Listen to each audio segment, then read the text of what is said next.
Yes, इस question में बताइएगा कि आपका कौन कौन सा अकाउंट जो है वो अफेक्टेड हो रहे हैं। एक तो आपका कैश अकाउंट हो रहा है, रेंट अकाउंट अफेक्टेड हो रहा है, और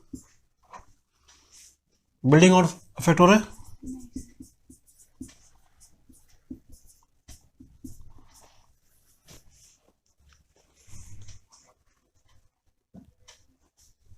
बिल्डिंग अकाउंट यहाँ पर अफेक्टेड क्यों नहीं हो रहा?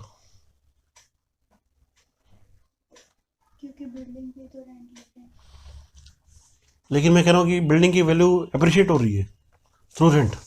एक वेकेंट प्लॉट और एक वो प्लॉट जिसमें आपको रेंटल मिल रहा है, तो दोनों में वैल्यू का डिफरेंस तो आएगा ना। तो उसको हम फिक्स्ड एसेट में ऐड करेंगे अगर हम्म। एप्रिसिएशन हो रहा है तो तो उसमें नहीं रेंट नहीं, भी। मैं आपको कह रहा हूँ रेंट का मिलना ही इस बात का संकेत है कि आपकी बिल्डिंग की जो वैल्यू है वो अप्रिशिएट हो रही है।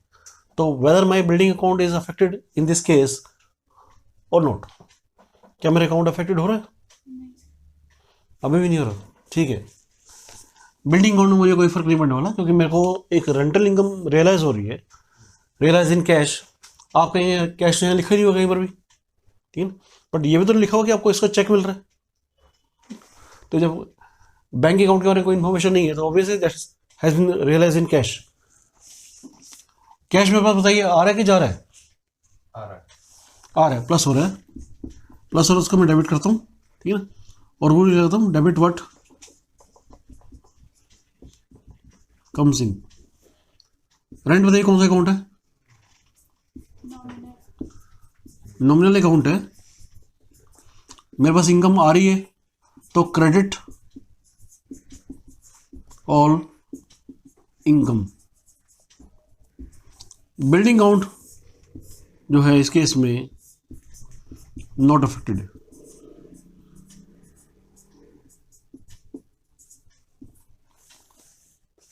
ठीक है।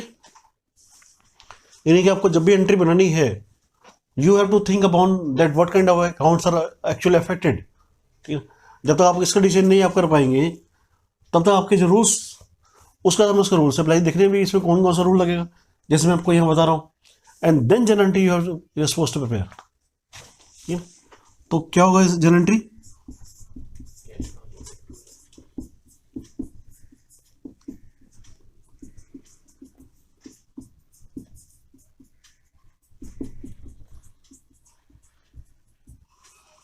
ठीक है। यानी कि आपको जब भी सोचना है, आपको सिर्फ इसी तरीके से सोचना है। अदरवाइज देखिए, नॉर्मल क्या होता है कि जो आपकी जो रूटीन जर्नल एंट्री है वो आपकी कॉमनली होती है, लेकिन कई एंट्री ऐसी होती हैं जहां पर आप आइडेंटिफाई नहीं कर पाते कि मेरे इसमें कौन कौन से जो है अकाउंट्स जो है अफेक्टेड हो रहे हैं। तो yes, you have to think about all the situation, और उसमें आपको जो यही तरीका आपके वर्कआउट करेगा, और कोई टेक्निक आपकी इसके अंदर है नहीं। Only thing is what you have been cramming entries from,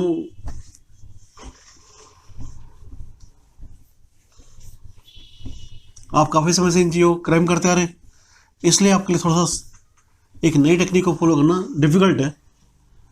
but ये आपका जनरल है, क्योंकि यहाँ पर आपको कोई बुक्स काम नहीं आएंगी। प्रैक्टिकल सिचुएशन में आप बुक्स से काम नहीं कर पाएंगे। You have to think about that what kind of actually accounts are affected है, ठीक है। नेक्स्ट क्वेश्चन मैं आप दे रहा हूँ।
ये बताइएगा इसमें कौन कौन से अकाउंट्स हैं वो अफेक्टेड हो रहे हैं।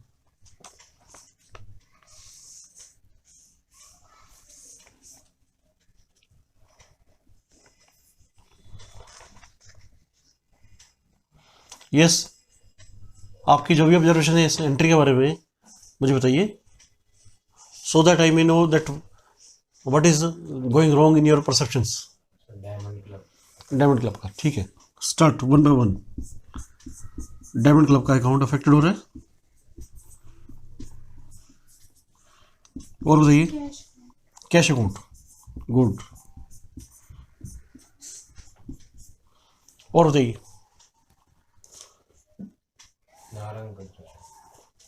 Narang construction company,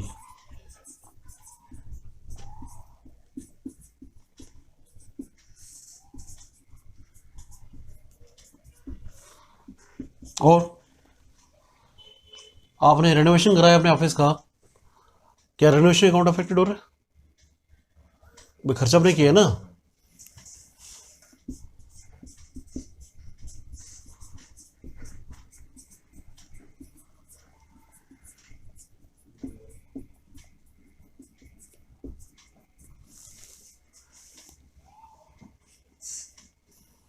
yes yes, आपने कहा ये चारों अकाउंट अफेक्ट हो रहे हैं, कोई इसके अलावा भी और कोई अकाउंट है जो अफेक्टेड हो रहा है?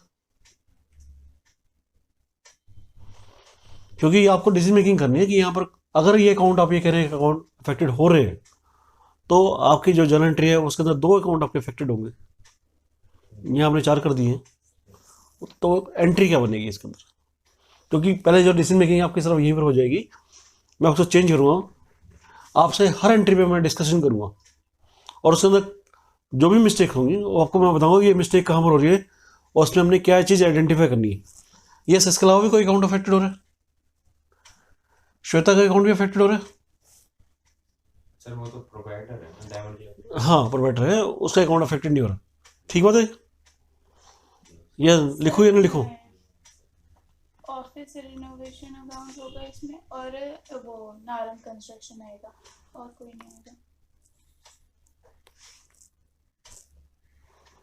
यस, नहीं मैं आपसे, आपने कहा 2 अकाउंट अफेक्टेड होंगे, ऑफिस एक्सपेंस हो जाएगा और नारंग कंस्ट्रक्शन हो जाएगा, ये दोनों अकाउंट अफेक्टेड नहीं होंगे। क्या रीजनिंग है इसके पीछे? क्योंकि यहाँ पे ना कैश ना क्रेडिट की बात बोली है, कैश तो लिखा नहीं है, लेकिन नाम दिया है, कंपनी के साथ कॉन्ट्रैक्ट कर रही है, तो हम ये मान सकते हैं ना कि क्रेडिट बेसिस पे होगा ये कॉन्ट्रैक्ट। ये आपने नोट कर लिया? हाँ। ठीक,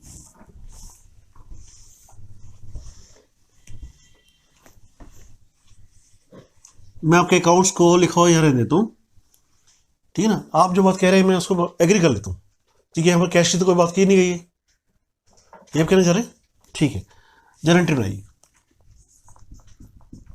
जर्नल एंट्री में renovation of account debit to Narang construction, office account, मैंने कहा ना मैं आपको एक, that is amount is 3,75,000 to Narang construction company, ये कहना चाह रहे हैं आप?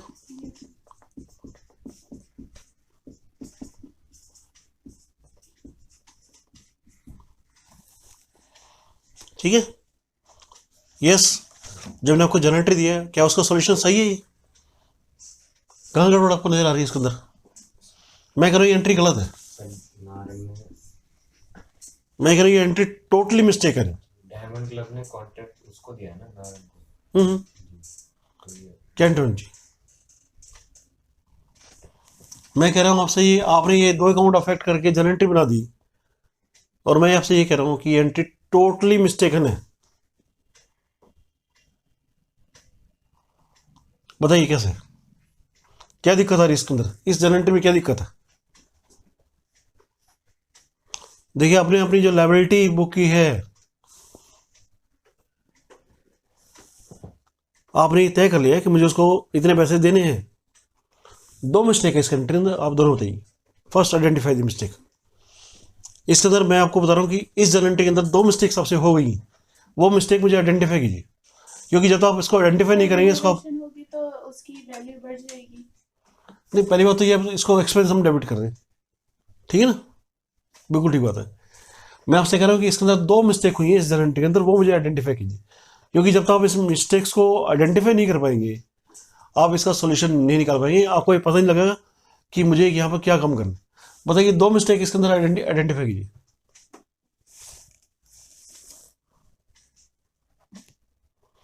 What kind of 2 mistakes has been committed here?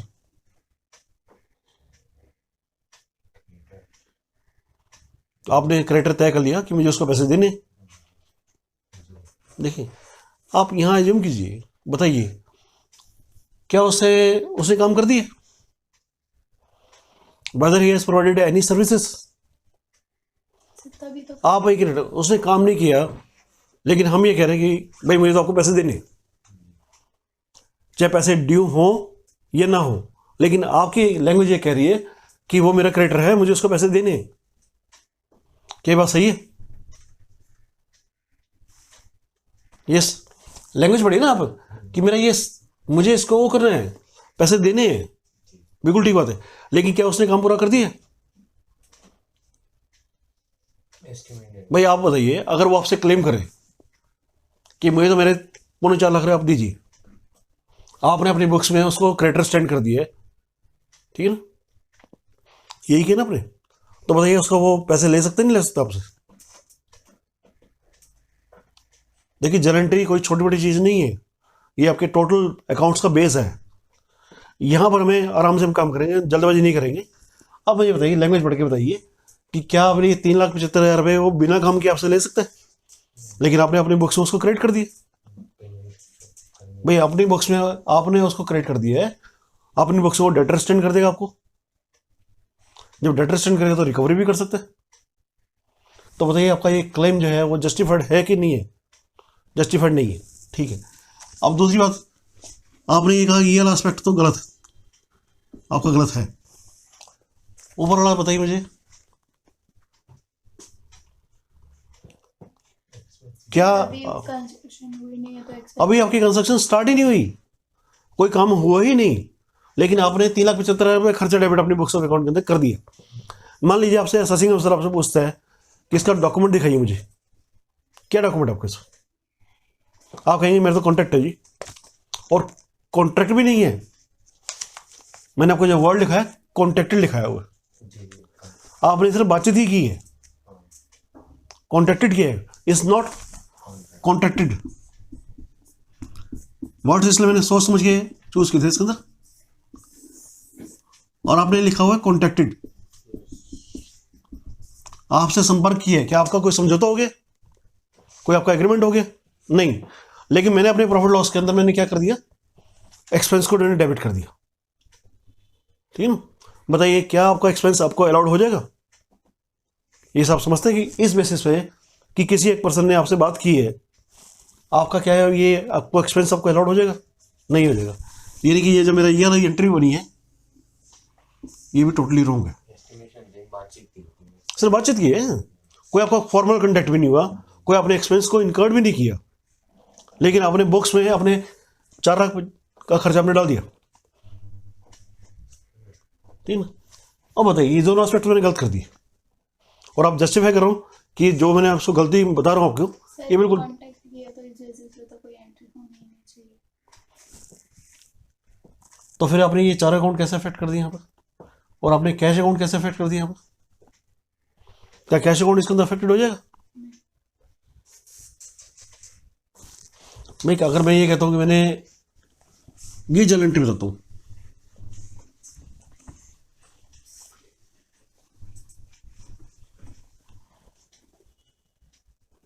अगर मैं ये एंट्री बनाता हूँ renovation of office account debit,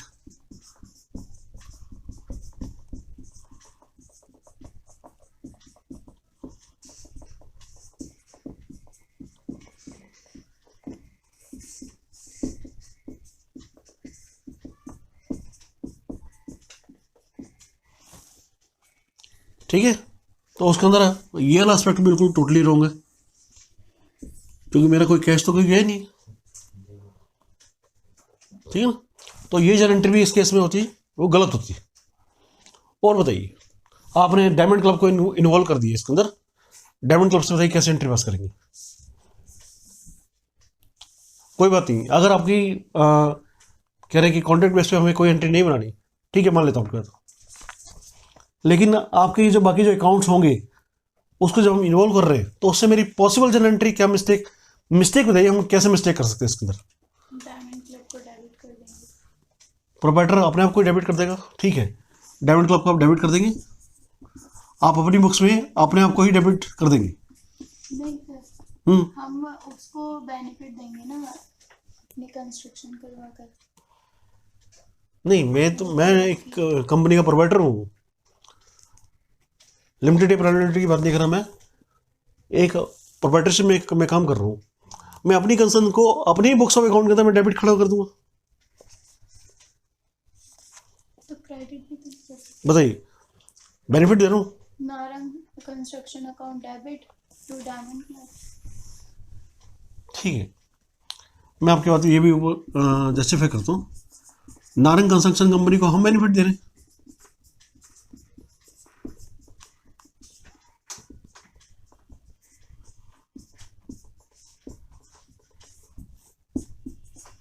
to diamond club,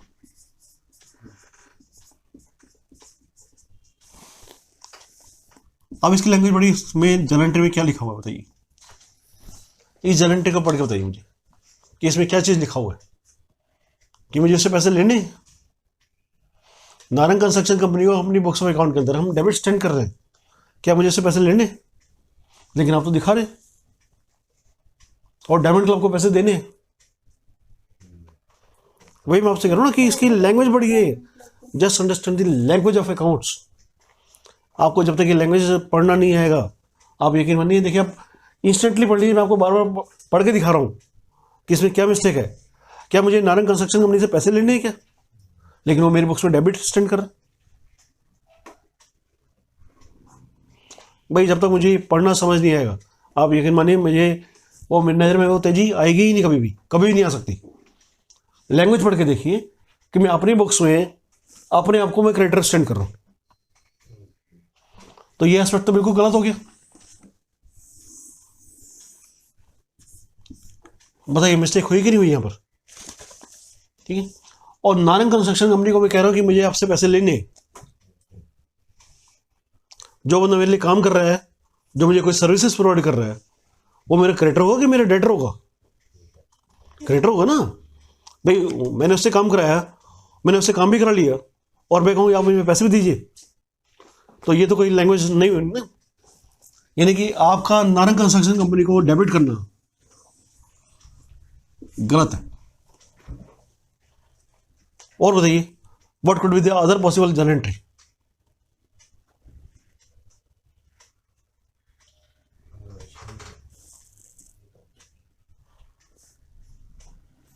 देखिए डिस्कस कीजिए, मैं चाहता हूं कि आप लोग जब तक आप ये डिस्कशन नहीं करेंगे, you won't be able to assess the complete, इसका जो इम्पैक्ट है आप कंप्लीटली असेस नहीं कर पाएंगे।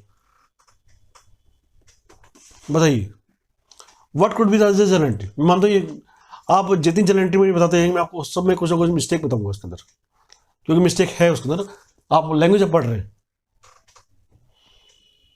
बताइए, और बताइए जनरल एंट्री आपके हिसाब से हो सकती है? क्वेश्चन में यही दे रखा है, मतलब एस्टिमेशन नहीं ठीक है, मैंने कहा ना आप जनरल एंट्री बताइए, just try to make the general entry on the basis of this information and I shall convey you the mistakes. देखिए जब तक आप बनाएंगे नहीं मिस्टेक्स, मैं आपको जस्टिफाई नहीं कर पाऊंगा, तो मुझे आप कन्वे कीजिए कि यस क्या जनरल एंट्री आपके हिसाब से हो सकती है डायमंड क्लब अपनी बुक्स में। ठीक है, that could be the other possibility.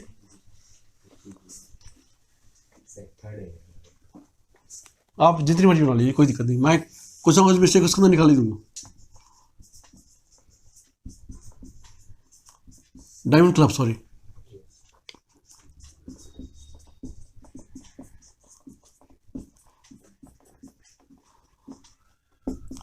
Narang construction company, यही आप कहना चाह रहे हैं?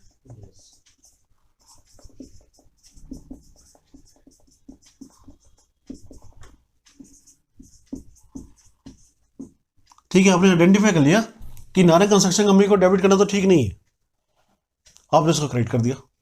ठीक है, अब जब बॉक्स में आपका ये जो डेबिट स्टैंड हो जाएगा, डायमंड क्लब, इसके अकाउंट में पैसा कब आएगा? भाई आपने बुक्स में डेटर खड़ा कर दिया ना इसको। आपने बुक्स, डायमंड क्लब कौन है?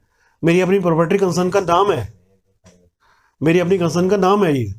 मैंने अपने आप को अपनी बुक्स में डेबिट स्टैंड कर दिया, क्या मैं अपने आप को पैसे दूँ? सर एक्सपेंस को भी नहीं कर सकते डेबिट, क्योंकि एक्सपेंस और वो एक्सपेंसेस एंड लॉसेस और डेबिट होते हैं ना। लेकिन आप बोलो कि एक्सपेंस को मत करो क्योंकि नहीं, आप कुछ भी कर दीजिए, मैं आपकी बात को बिल्कुल जस्टिफाई कर रहा हूँ। मैं कह रहा हूँ आप जितनी मर्जी एंट्री बना लीजिए, मैं उसमें कोई ना कोई मिस्टेक को जो होगी आपको आइडेंटिफाई कर दूंगी, yes what kind of mistake has been committed here. ठीक है, आपने पता ना डायमंड क्लब को उन्होंने डेबिट कर दिया, नारंग को आपने क्रेडिट कर दिया, तो मैंने आपको इसके अंदर मिस्टेक बता दी कि इसके अंदर ये मिस्टेक है। और देखिए मैं खुद से पैसे तो रिकवर करूंगा नहीं, लेकिन मैंने अपनी बुक्स में अपने आप को ही डेट स्टैंड कर दिया। और बताइए, ये एंट्री में मिस्टेक थी, वो आपको आपने आइडेंटिफाई कर ली कि ये गलत है। नारंग कंस्ट्रक्शन कंपनी को अपने पैसे क्यों देने, मुझे तो अभी तक बात समझ नहीं आई। नारंग कंस्ट्रक्शन कंपनी को तो क्रेडिट करना कहीं से भी लॉजिकल नहीं था। सर जब कंस्ट्रक्शन ही नहीं करे, कोई कॉन्ट्रैक्ट ही नहीं हुआ, तो फिर जर्नल एंट्री भी क्यों पास करेंगे? बिल्कुल ठीक बात है कि जब कोई काम हुआ ही नहीं तो आप जर्नल एंट्री क्यों पास करेंगे? मानता हूँ इस केस में आपकी जर्नल एंट्री पास नहीं होगी, लेकिन फिर भी मैं चाहता हूँ कि आप मुझे बताएं कि what are the other possibility which could have thinking upon, जो आप सोच सकते थे वो बताइए इस बारे में। हाँ, ये जर्नल एंट्री जो है मेरी मिस्टेक हो सकती थी, I could have prepare the wrong entry of this aspect. Yes, आपके हिसाब से बताइए कि, और देखिए मैं आपको एक डिफरेंट टेक्निक से आपको करा रहा हूँ कि आप अपनी मिस्टेक्स खुद ढूंढ पाएंगे, यस कि मेरी मिस्टेक्स कहाँ होती है।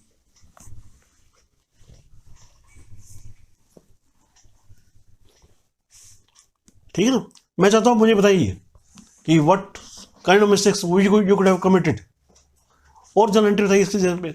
अब सर आपने सिर्फ 4 बताइए, आप जितनी मर्जी जर्नल एंट्री बताते हैं मैं आपको पढ़ाता जाऊंगा कि इस जर्नल एंट्री को आपने कैसे पढ़ना है। और कोई पॉसिबिलिटी इसके अंदर है? कोई पॉसिबिलिटी नहीं।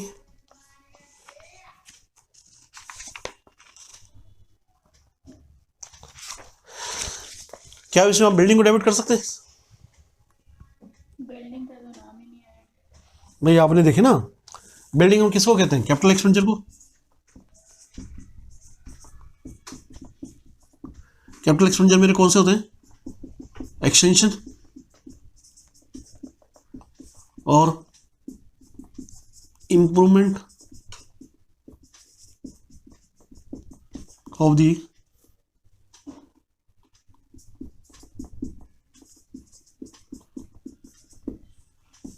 क्यों नहीं आ सकता? मैं आपको डिफाइन कर रहा हूं। कैपिटल एक्सपेंडिचर में किस चीज को होते हैं? एक्सटेंशन और permanent improvement of the assets. या मैं क्या कर रहा हूं? रेनोवेशन करा रहा हूं ह्यूज अमाउंट का। तो ये बताइए बिल्डिंग अमाउंट में डेबिट हो सकता है नहीं हो सकता?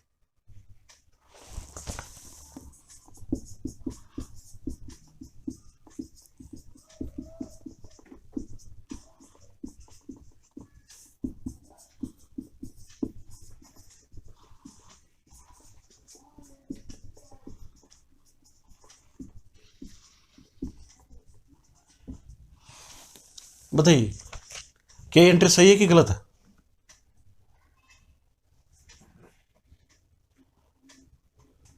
सर जब नारंग कंस्ट्रक्शन ने कुछ करा ही नहीं, हम्म। तो बिल्डिंग में चेंज किया है। नहीं देखिए, जो आपका जो कॉन्ट्रैक्ट हो रहा है वो तो इसी बात को हो रहा है कि आपने बिल्डिंग में चेंजेस करने हैं, रेनोवेशन करना है। Renovation is not your ordinary expenditure, complete renovation. अब बताइए ठीक है ना एंट्री? ठीक है, लेकिन नारंग कंस्ट्रक्शन ने कोई सर्विस ही नहीं प्रोवाइड की। यस यस, अब ये दिक्कत ये आ रही है कि आपका ये वाला पार्ट तो ठीक है लेकिन ये गलत है। तो मैं तो अभी आपको कहा था कि आपको जब भी एंट्री करनी है you must have debit equal to credit. अब डेबिट आ रहा है लेकिन क्रेडिट आपको नहीं आ रहा। क्रेडिट आपने एक्सेप्ट कर रहे कि भाई जब काम ही नहीं किया तो पैसे किस बात के देने।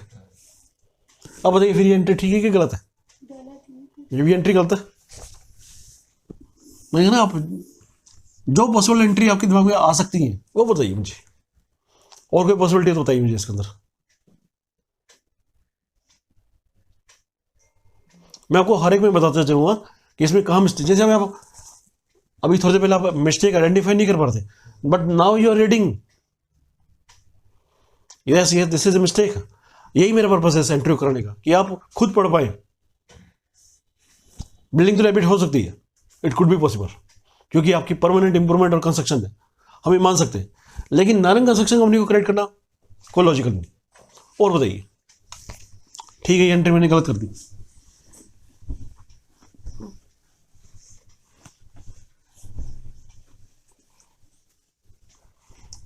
और बताइए इस केस में क्या जल एंट्री में पास कर सकता हूं? चलिए आपके दिमाग में जो भी आता हो, एनीथिंग।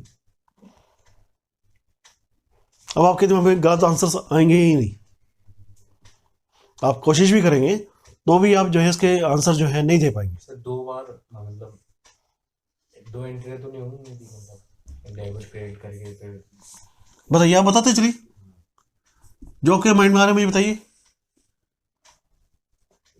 सर अगर ये कॉन्टैक्ट की जगह कॉन्ट्रैक्टेड, चलिए मैं इसको वर्ड चेंज कर देता हूँ, कॉन्ट्रैक्टेड कर देता हूँ।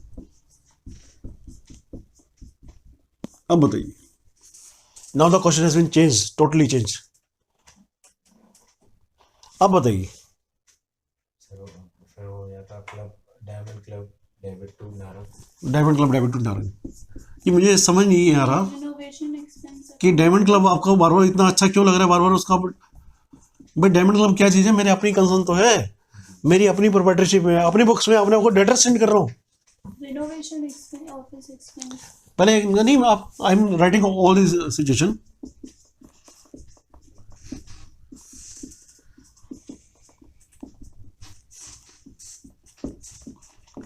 देखिए जब तक आप रीडिंग नहीं करेंगे बुक्स की, आपको देखिए जर्नल ट्रिप नहीं पढ़नी आ रही है अब तक। In the last half an hour we are discussing only this entry. ये सब क्या करते हैं? Renovation of office expense account debit to Narang construction. Renovation of office account debit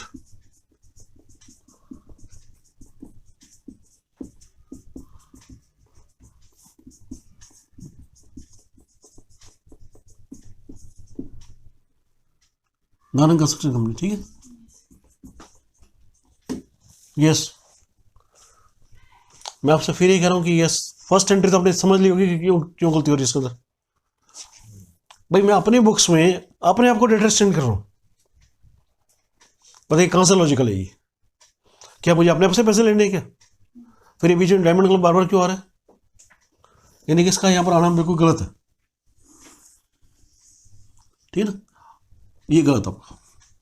अब बताइए इस सस्पेक्ट के बारे में, क्या ये सही है? दोनों एंट्री में आपने एक इसको करेक्ट कर दिया।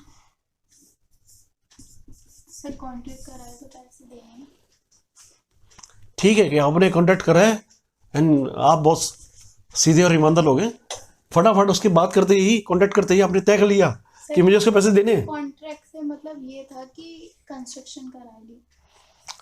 Weather the work has been completed, कहाँ कंप्लीट हुआ? मैं उस पॉइंट ऑफ व्यू से नहीं बोल रही थी ना भाई। आप सिर्फ ये बताइए कि whether the construction has been completed और नॉट। अभी बात हुई है वो सर, एग्रीमेंट हुआ सर, सर हाँ बताइए। वो सेम ही हो गया ना कि कांटेक्ट किया। देखिए उसके अंदर भी आपके जो कॉन्टैक्ट होते हैं, आप एक पर्टिकुलर ICDS के अंदर पढ़ेंगे कि उसके अंदर हमें percentage of completion method follow करना होता है।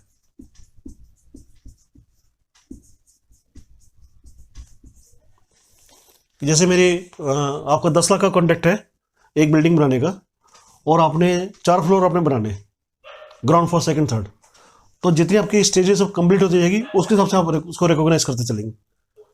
तो बताइए यहाँ पर मेरा क्या परसेंटेज ऑफ कंप्लीशन हो गया? 0%। लेकिन आप अपनी बुक्स में बहुत अच्छे और ईमानदार लोग हैं, 0% बात करते ही आपने रिकॉग्नाइज कर लिया, यस मेरे तो पैसे देने, चाहे बंदा काम करे या ना करे। बताइए क्या ये प्रैक्टिकल लॉजिकली आपको नजर आता है ये बात? तो ये नहीं कि आपकी जो एंट्री है, जो दोनों केस में आपने नारंग कंस्ट्रक्शन कंपनी को लायबिलिटी अपनी बुक कर ली है, देखिए वो कहीं से जस्टिफाई नहीं हो रही। और दूसरी बात ये, जब आपने ये कहा कि इसको मुझे पेमेंट करनी है, ये कैसे हो सकता है? क्या जब मैं पेमेंट कर रहा हूँ अपने इसको लायबिलिटी को स्टैंड करूँगा? देखिए आपने क्या किया, एक्सपेंस को क्या आपने ड्यू कर लिया? आपका एक्सपेंस क्या अभी ड्यू हो गया क्या? मतलब कहीं से भी लॉजिकली आप सोच के बताइए कि सिर्फ कॉन्ट्रैक्ट करते ही आपका एक्सपेंस कहाँ से ड्यू हो गया? उसके अंदर परसेंटेज ऑफ कंप्लीशन मेथड के अंदर क्या परसेंटेज है कंप्लीशन की? कुछ भी नहीं। आप कैसे बताइए रिकॉर्ड किस चीज़ के? चलिए ठीक है, मैं इसको डेबिट कर लेता हूँ। मैं आपका बिल्कुल मानता हूँ कि आप बिल्कुल ठीक कह रहे हैं। क्या चीज़ आपके पास आ गई? कौन सा खर्चा आपने कर लिया? क्या आपके पास किसका कोई सपोर्टिंग डॉक्यूमेंट है इस 4 लाख का? अगर कंस्ट्रक्शन हो जाता, यहाँ आप देखिए ना, आप देखिए, यही मैं आपसे कह रहा हूँ, डिस्कस कर रहा हूँ कि जो हमारा जो अंडरस्टैंडिंग हमने करनी है वो सोच समझ के करनी है। हमने जो काम करना है कि हम लोगों ने, ये आपके एग्जाम्स नहीं है, ये प्रैक्टिकल लाइफ है। यहाँ हमें चीज़ों को अगर हम इस तरह से हम सोचने का तरीका हम फॉलो करेंगे तो वर्कआउट ही नहीं करेगा। क्या मेरा काम कंप्लीट हो गया? मेरे परसेंटेज कंप्लीशन कितना है? 0%। और मैंने खर्चा कर दिया कितना बुक? 4 लाख का। लो जी कर दो जी, कोई डिफिकल्टी नहीं है। बट डिफिकल्टी आपको नहीं है, डिफिकल्टी हो जाएगी असेसिंग ऑफिसर को कि बात काम हो ही नहीं। मान लीजिए आपका एक आज आपने काम आपने कर दिया है, इसको आपने खर्चा आपने डाल दिया बुक्स ऑफ अकाउंट के अंदर अपना, कल को नारायण कंस्ट्रक्शन कंपनी से आपका डिस्प्यूट हो जाए, उस केस में बताइए क्या उसका लायबिलिटी को स्टैंड करना ठीक है? ठीक है ना? भाई जितना उसने काम कर लिया उतना मैं खर्चे को ड्यू करूं तो बात समझ में आती है कि परफेक्टली लॉजिकल है, रीजनिंग है। भाई ठीक है, जितना मैंने परसेंटेज ऑफ कंप्लीशन करता गया, भाई मान लीजिए मेरा एक स्पेस 4, जैसे होता है ना कि एक बिल्डिंग के 4 फ्लोर हैं, तो यहां पर अगर मेरा काम कंप्लीट होता है तो मैं 25% तो इसको रिकॉग्नाइज करना ठीक है। लेकिन 0% होते ही, काम के होते ही आपने अपना 100% खर्चा रिकॉर्ड कर लिया, ये कहां से लॉजिकल है? आपके पास क्या रिकॉर्ड बताइए? ठीक है, मैं असेसिंग ऑफिसर हूं, मैं आपसे बात करता हूं, मुझे इस खर्चे के बिल दिखाइए इस स्टेज पे। आपके पास क्या प्रूफ है? कोई प्रूफ नहीं है। लेकिन आप खर्चा आप डाल रहे हैं पूरा 100%। तो क्या ये आपको ये समझ आ रहा है कि ये सही बात है कि गलत बात है? ठीक है ना? Yes, totally mistaken. देखिए, we have to understand things from the practical aspect also. भाई इसलिए आपको बार बार मैं आपको इनकम टैक्स का रेफरेंस देता हूँ। मैं ये मानता हूँ कि भैया इनकम टैक्स ऑफिसर आपके सामने खड़ा हुआ है and then you are suppose to provide the answer. क्या मैंने खर्चा कर दिया? कुछ भी नहीं, सिर्फ उससे कॉन्टैक्ट हुआ है, एक एग्रीमेंट साइन हो गया। ठीक है, एग्रीमेंट साइन होते मैंने अपना खर्चा बुक कर दिया, अपनी लायबिलिटी बुक कर दी, चाहे वो बंदे को पैसे। देखिए, जब आपने एक लायबिलिटी बुक कर दी अपनी बुक्स ऑफ अकाउंट के अंदर, बिना ये सोचे कि मेरा काम हुआ कि नहीं हुआ, तो कल को आपसे क्लेम नहीं कर सकता। क्या कहेगा? आप कह रहे हैं मैंने ये अपनी, आप कह रहे हैं ये आपकी बुक्स है, आप कह रहे हैं मैंने उसको पैसा देना है, वो अपनी बुक्स में एंट्री पास करेगा, yes I have to recover the money, आपके ऊपर क्लेम कर देगा। बताइए क्या करेंगे आप?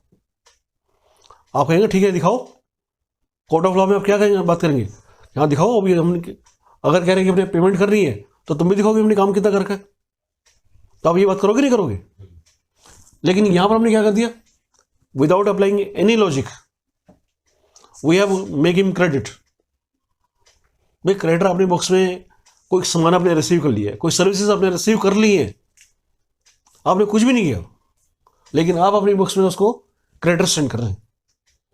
बताइए कहां से जस्टिफाइड है? ठीक है, और बताइए इस केस में what could be the other possibilities?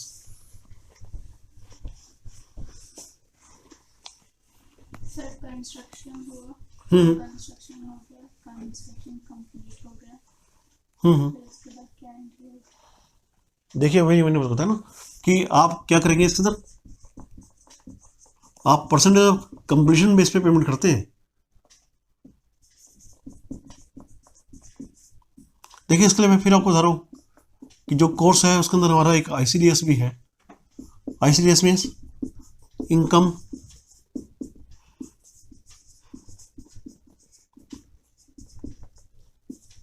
Completion and disclosure standard.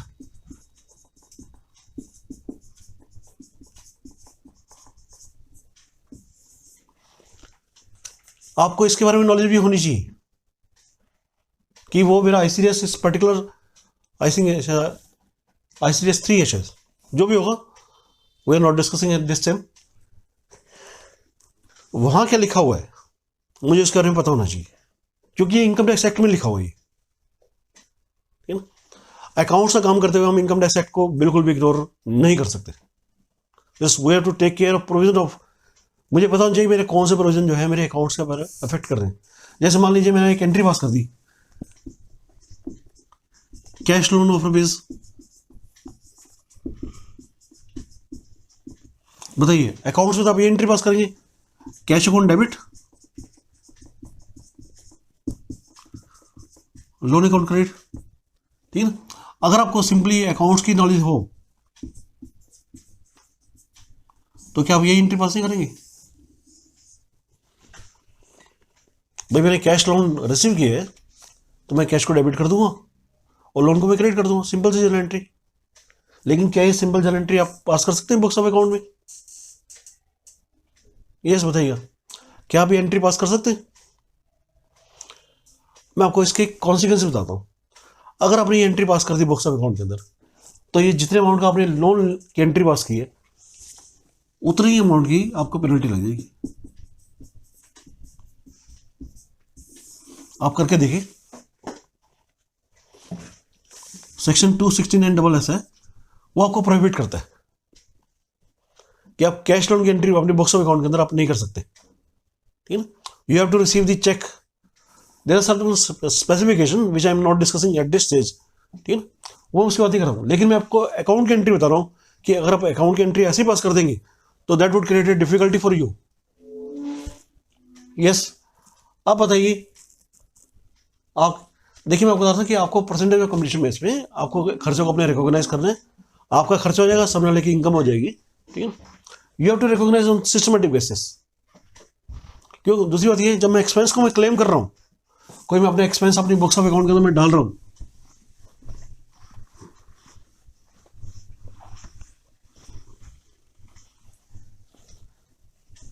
इससे पिछली क्लास में मैंने आपको सपोर्टिंग डॉक्यूमेंट के बारे में आपको बताया था। इसे बताइए, यहां मेरे कॉन्ट्रैक्ट करते ही मेरे पास कौन सा सपोर्टिंग डॉक्यूमेंट आ गया?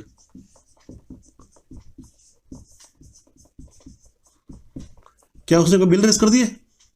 देखिए दो, आप सोचिए, क्या परसेंटेज ऑफ वर्क फिनिश कितना है इसके अंदर? ठीक है, 0 आप कह रहे हैं, खुद ही आप एक्सेप्ट करेंगे यस, इस तरह से काम नहीं होना चाहिए। दूसरी बात बताइए, क्या उसने कोई बिल रेस कर दिया? जब काम नहीं हुआ, कोई बिल रेज नहीं हुआ, तो आप बुक्स में आप उसको क्रेडिट क्यों कर रहे हैं? ठीक है, आप समझ रहे कहां उलझन थी? तो yes, you have to identify this kind of mistakes. उसके लिए आपको ये पता होना चाहिए कि जो मुझे लैंग्वेज है वो कैसे पढ़नी। मैं बार बार आपको इंसिस्ट कर रहा हूं कि जर्नल एंट्री में बहुत स्लो कराऊंगा आपको, ताकि आप एक ही चीज को पकड़ के चलें। देखिए, एक जर्नल एंट्री को देखिए हमने कितने एस्पेक्ट से हमने डिस्कस कर लिया। इस केस में देखिए हमें क्या करना था कि कोई भी आपको एंट्री पास नहीं करनी थी। देखिए ये आपका, ये दोनों एस्पेक्ट जब तक आपके नहीं होंगे, और फिर दूसरी बात, कोई सपोर्टिंग डॉक्यूमेंट आपके पास नहीं। जबकि एक्सपेंस मैंने आपको बताया था कि जब आप एक्सपेंस आप डालते हैं बुक्स ऑफ अकाउंट के अंदर, तो you must have supporting document with you, ठीक है ना। बिना उसके आप डालने, भाई देखिए फेक एंट्री पास कर देंगे विदाउट एनी सपोर्टिंग डॉक्यूमेंट्स, तो that shall be added back to your profit. आपके नेट प्रॉफिट में उसको हम ऐड कर देंगे। असेसिंग ऑफिसर क्या करेगा? देखिए मैं आपको सही बता रहा हूँ, अगर आपको अकाउंट को समझना है तो ये मान के चलिए कि सामने कोई असेसिंग ऑफिसर मेरे सामने बैठा हुआ है and he is examining your books of accounts.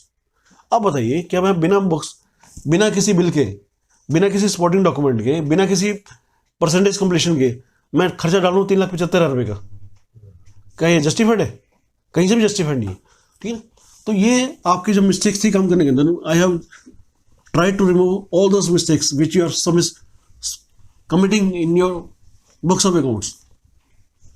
ठीक है, आपको बुक्स ऑफ अकाउंट्स को जो जर्नल एंट्री आप पास कर रहे हैं, अगर मुझे उसको पढ़ना ही नहीं आ रहा,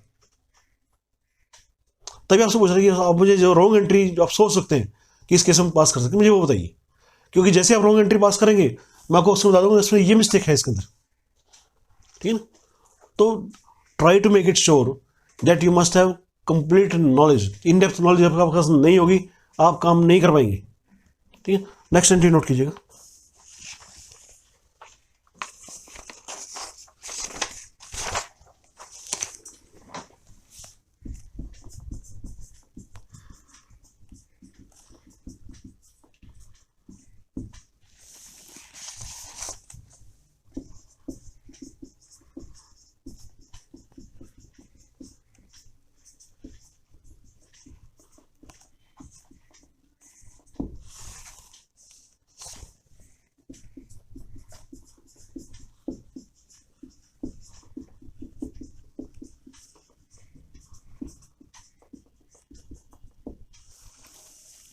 बताइए क्या जल एंट्री पास करेंगे यहाँ पर। देखिए इसके अंदर आप कुछ एक मिस्टेक आप करने वाले हैं, मैं को बता रहा हूँ। बताइए क्या मिस्टेक आप कर सकते हैं। कैश पेमेंट नहीं कर सकते। नहीं, देखिए मैं आपको फिर वही बता रहा हूँ कि हमें अकाउंट्स की क्लास में हमें इनकम टैक्स के लीगल प्रोविजन इन डेप्थ आपको डिस्कस नहीं करें। मैं ब्रीफिंग तो आपको मैं ऐसे ही कर रहा हूँ। वो तो मुझे भी पता कि आपको 10,000 से ऊपर आप पेमेंट नहीं कर सकते। ये मिस्टेक नहीं है, मिस्टेक है आपकी जर्नल एंट्री के अंदर। बताइए क्या एंट्री पास। पहले तो हम ये देखें मेरे अकाउंट्स कौन कौन से अफेक्टेड हो रहे हैं, पहले वो बताइए मुझे। Salary account. ठीक है, आप कह रहे हैं सैलरी अकाउंट मेरा अफेक्टेड हो रहा है। सीडी नहीं है।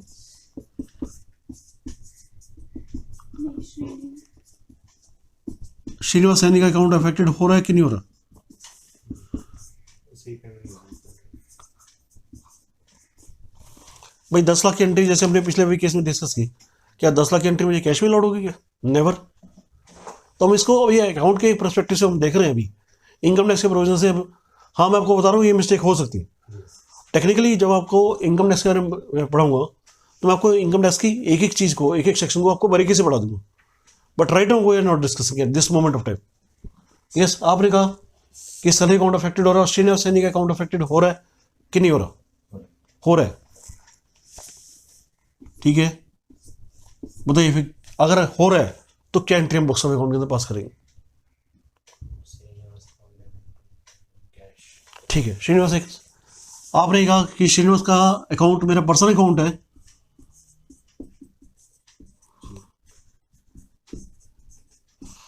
और मैं उसको बेनिफिट दे रहा हूं, तो उसके अकाउंट को मुझे अफेक्टेड करना चाहिए। ठीक है ना, पर्सनल अकाउंट है भाई। कैश तो मेरा जा रहा है, उसमें तो डाउट है नहीं मुझे, क्योंकि आप पे कर रहे हैं। पे करते आपका ऐसे कैश चला जाएगा। जब कैश जाएगा तो कैश कौन सा अकाउंट है?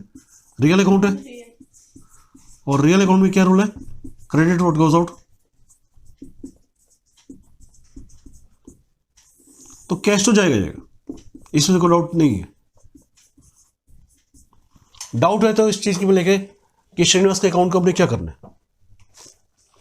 आपने कहा श्रीनिवास का अकाउंट अफेक्टेड हो रहा है। यस, बताइए। सैलरी कैश पे कर रहे हैं। हाँ, सैलरी हम cash. Legality of this transaction we are not discussing. नहीं, लीगलिटी नहीं, यहाँ पे लिखा नहीं है। पेड मंथली सैलरी लिखा तो पेड की है। हाँ तो मतलब क्या है? मंथली सैलरी दैट्स ऑब्वियस है कैश। अगर मैं बैंक का बात करता हूँ तो यहाँ बैंक का रेफरेंस आता है इसके अंदर, बैंक का रेफरेंस नहीं आ रहा इसके अंदर। सर नॉर्मल एंट्री पास होगी, इसमें सैलरी अकाउंट है। नहीं, अब मैं आपको बता रहा हूँ। आपने कहा कि सैलरी का मैं अपना खर्चा मान रहा हूँ,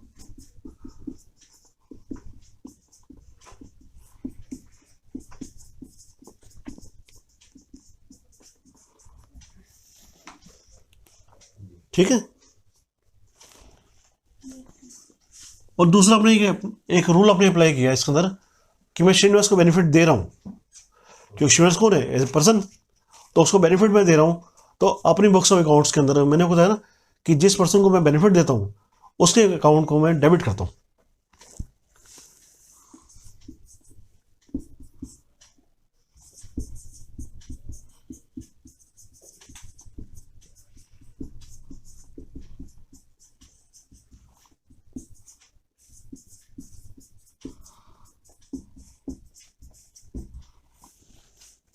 यस, अब बताइए इनमें से क्या उलझन है, कौन सी एंट्री ठीक है?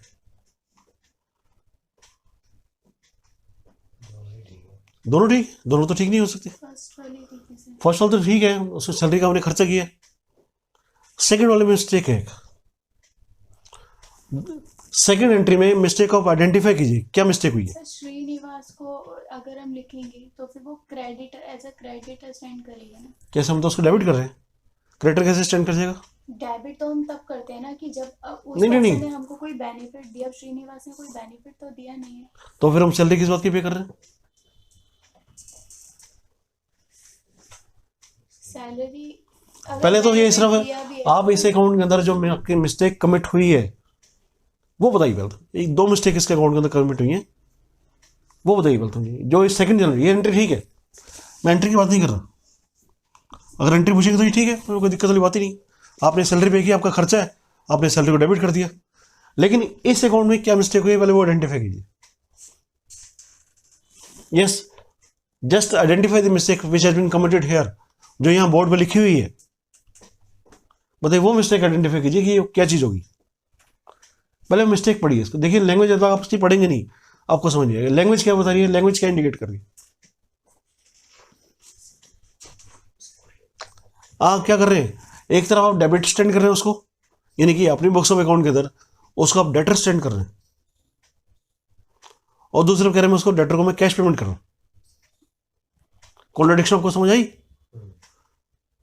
लैंग्वेज देखिए ना यहाँ पर कि श्रीनिवास को आप डेबिट कर रहे हैं, उसको अपनी बुक्स ऑफ अकाउंट के अंदर डेटर स्टैंड कर रहे हैं। और क्या आप डेटर को पेमेंट आप करते हैं डेटर को, या उससे आप रिसीव करते हैं। रिसीव करते हैं, तो यानी कि ये कॉन्ट्राडिक्शन है लैंग्वेज के अंदर।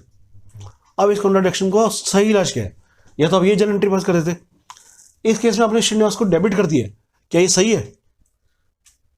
लेकिन मैंने तो रूल्स पढ़े, जो मैंने आपको रूल बताए अभी आपको, अगर मैं किसी पर्सन को बेनिफिट देता हूं तो मैं उसके अकाउंट को अपनी बुक्स ऑफ अकाउंट के अंदर डेबिट कर देता हूं। मैं इसको बेनिफिट दे रहा हूं तो मैंने इसको डेबिट कर दिया, तो रूल तो बिल्कुल सही अप्लाई हुआ। फिर मिस्टेक कहां पर है।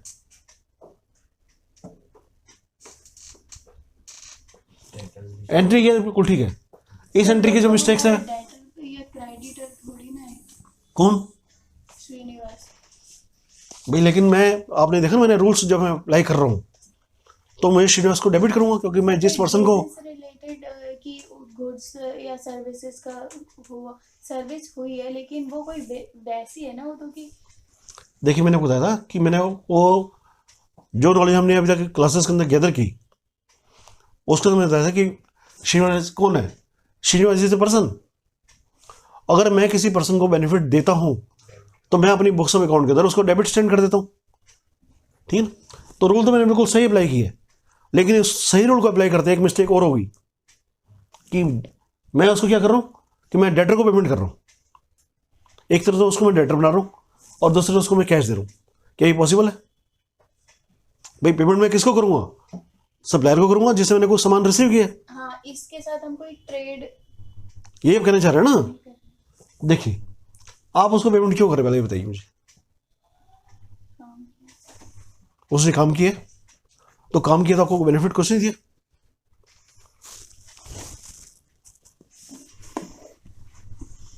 देखिए जब आप लैंग्वेज पढ़ेंगे तो लैंग्वेज आपको बिल्कुल क्लियर होगी, कोई डाउट नहीं होगा। जब उसने आपके लिए काम किया तो आपको उसने अपनी बेनिफिट दिया कि नहीं दिया। और कोई पर्सन मुझे आपको कोई बेनिफिट देता है तो उसके अकाउंट में क्या करता हूं। रूल्स ढंग से सोचिए, रूल्स बिल्कुल क्लैरिफाई कीजिए। और आपने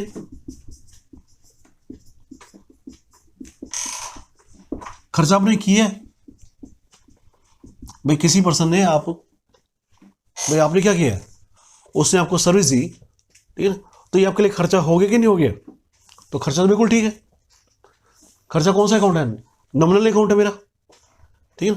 डेबिट ऑल एक्सपेंसेस, मैंने डेबिट ऑल एक्सपेंस कर दिया। और पर्सन मुझे बेनिफिट दे रहा है भाई, पूरा मैंने उसने मेरे लिए काम भी तो किया है। तो उसके अकाउंट को, जो पर्सन मुझे बेनिफिट देता है उसके अकाउंट को मैं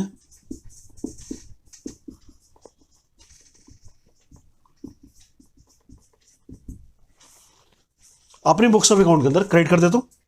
यही तो किया मैंने अब तक। आप क्या कर रहे थे, सिंपल एक यही एंट्री पास कर रहे थे जो कि गलत था। भाई क्या उसने आपको बेनिफिट नहीं दिया। मैंने आपको क्या कहा था कि पर्सनल अकाउंट में हम क्या देखते हैं कि मैं किसको बेनिफिट दे रहा हूं और मुझे कौन बेनिफिट दे रहा है। जो पर्सन मुझे बेनिफिट दे रहा है मैं उसको अकाउंट को मैं क्रेडिट करता हूं। और जिस पर्सन को मैं बेनिफिट दे रहा हूँ उसके अकाउंट को मैं अपनी बुक्स ऑफ अकाउंट के अंदर मैं डेबिट करता हूँ। मैंने ये स्टार्ट तो कर दिया, ये मैंने किया ही नहीं, इसलिए आपकी जो इंटरप्रिटेशन आ रही थी वो रॉन्ग आ रही थी कि मैं डेटर को पेमेंट कर रहा हूँ।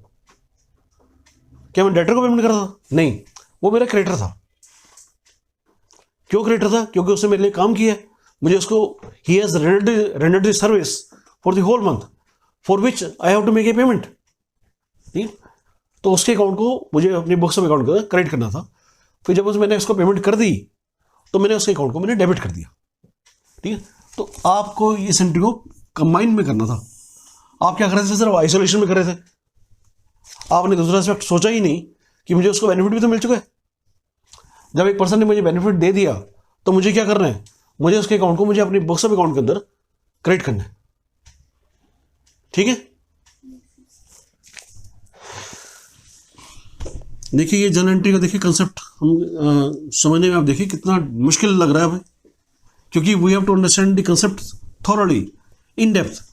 बिना इस कंसेप्ट को समझे हुए हम जर्नल एंट्री अगर पास करने की कोशिश करेंगे तो हमारे जो आंसर्स आएंगे वो गलत ही होंगे, सही नहीं हो सकते। नेक्स्ट एंट्री नोट कीजिएगा।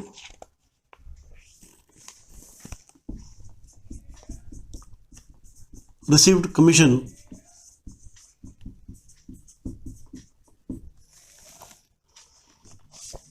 फ्रॉम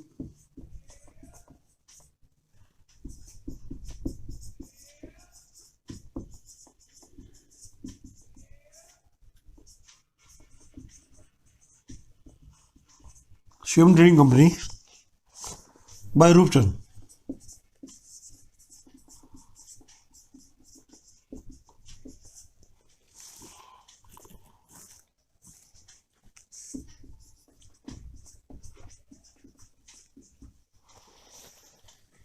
आपको रूपचंद की बुक्स ऑफ अकाउंट के अंदर पास करनी है एंट्री। ठीक है ना, अमाउंट ऑब्वियस आपने कैश रिसीव किया, चेक का इन्वॉल्वमेंट यहाँ पर नहीं है। अब बताइए इसकी गारंटी क्या पास करेंगे? पहले बताइए कौन कौन से अकाउंट जो है वो अफेक्टेड हो रहे हैं। Commission account,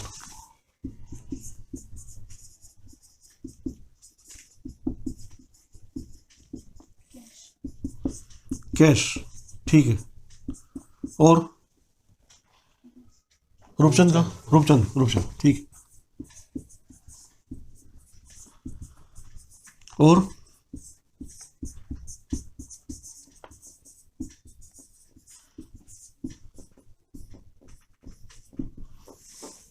Shivam trading company का अकाउंट अफेक्टेड नहीं हो रहा। कमीशन आप किससे ले रहे हैं? तो उसका अकाउंट को हम पिक्चर में नहीं लेके आएंगे, ये आप कहना चाह रहे हैं? लाना चाहिए, डाउट लग रहा है इसके बारे में। और रूपचंद कह रहे हैं एश्योरेंस है कि हाँ यस ये तो आएगा ही आएगा। मेरी अपनी बुक्स में मेरा अपना अकाउंट तो आना ही चाहिए। बुक्स ऑफ रूपचंद है, मैंने आपको पहले बताया।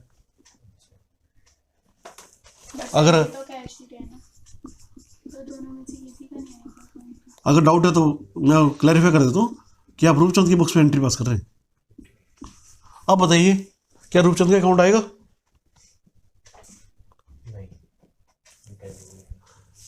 ये इसका अकाउंट अपनी बुक्स में मैं अपना अकाउंट कैसे पिक्चर में लेके आ सकता हूँ? बताइए, आप कह रहे शिवम ट्रेडिंग कंपनी का अकाउंट आएगा? शिवम ट्रेडिंग कंपनी का अकाउंट भी नहीं आएगा। ठीक है, नहीं आएगा, बात मान लेता हूँ आपकी। पैसा मुझे कौन दे रहा है? और उसका अकाउंट कैसे अफेक्टेड नहीं होगा यहाँ पर? तो कैश तो मैं नहीं रहा हूँ। क्या गारंटी पास? Commission account debit, cash account debit to commission कर देंगे। तो शिवम ट्रेडिंग कंपनी से जिसने आपको पैसा दिया है उसका रोल कहाँ गया? उसका रोल कैश में था। भाई आप देखिए ना, देखिए यहाँ क्या लिखा हुआ है, receive commission from Shivam trading company. Any person, Shivam trading company is a person. तो एंट्री पास कर देंगे Shivam trading company account debit to commission, commission debit to cash. Commission debit to cash, cash आपको मिला है? नहीं कमीशन कोई बात नहीं, डेबिट। एक मिनट, आपकी जो एंट्रीज हैं मैं उसको लिख लेता हूँ। ये सब बताइए मुझे, स्टेप बाय स्टेप मुझे बताइएगा कि आपने क्या जर्नल एंट्री इस चीज़ की सोची, बताइए। Shivam trading company account debit to commission. Shivam trading company account debit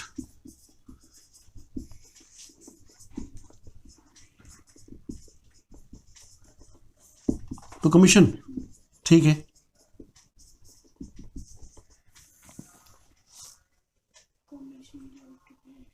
commission debit to cash, cash पता नहीं आ रहा कि जा रहा है, मुझे तो ये समझ नहीं आ रहा इसके अंदर।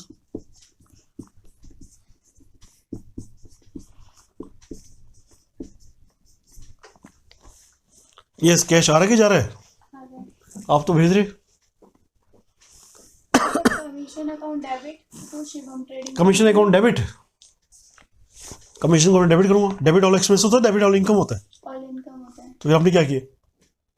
डेबिट ऑल इनकम होता है, credit all income. Credit all income. आपने इनकम को क्रेडिट कर दिया, फिर डेबिट कर दिया, उससे इफेक्ट खत्म।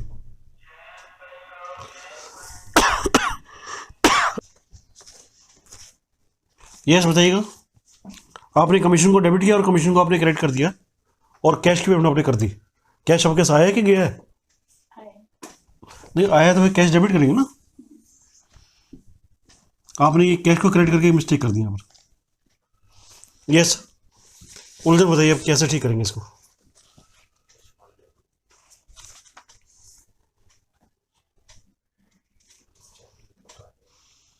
देख लीजिए, मैं आपको फिर भी बता रहा हूँ, जनरेटर जिसको हम इतना आसान समझ रहे थे वो इतनी आसान नहीं है, क्योंकि अगर वो जनरेटर अंडरस्टैंड के लिए आपको सारे इम्पैक्ट आपको स्टडी करने पड़ेंगे। You have to understand the concept in totality, otherwise there would be definitely mistakes. और जनरेटर मेरी मिस्टेक हुई नहीं, सारा काम खराब। Trading loss account, profit loss account तो बाद में बनेंगे ना।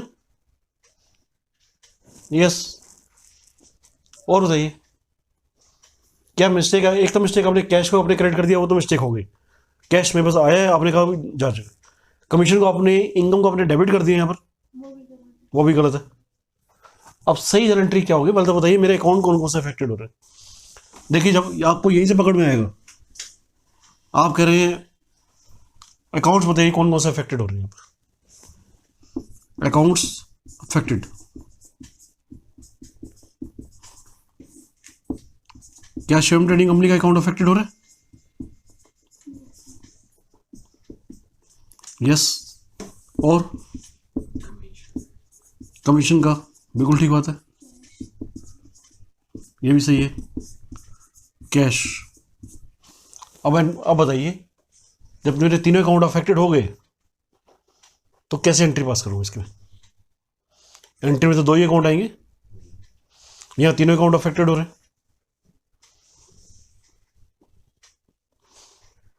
बताइए कितना, कैसे करेंगे?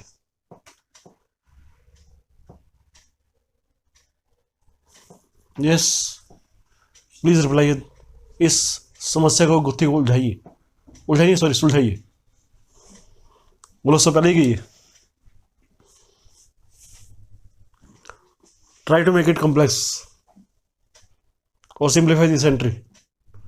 देखिए, सिंप्लीफाई करने के लिए आपको ये सोचना पड़ेगा कि सामने बताइए क्या लिखा हुआ है। पहले ये देखिए,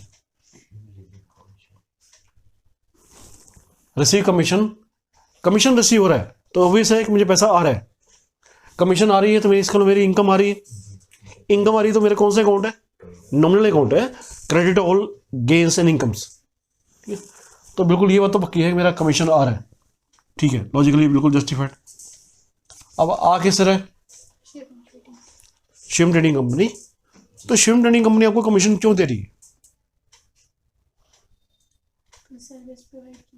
आपने क्या किया होगा? You have work for that company.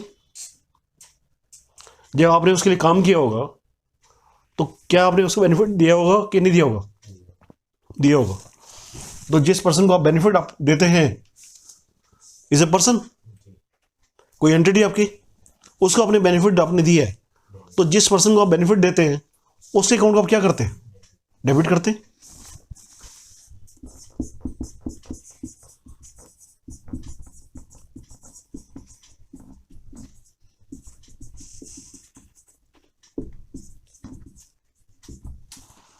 ठीक है, अब कमीशन आपको आया है, बिल्कुल कंफर्म है, आपकी इनकम ड्यू होगी है। इनकम आपका कौन सा अकाउंट है? नॉमिनल अकाउंट है।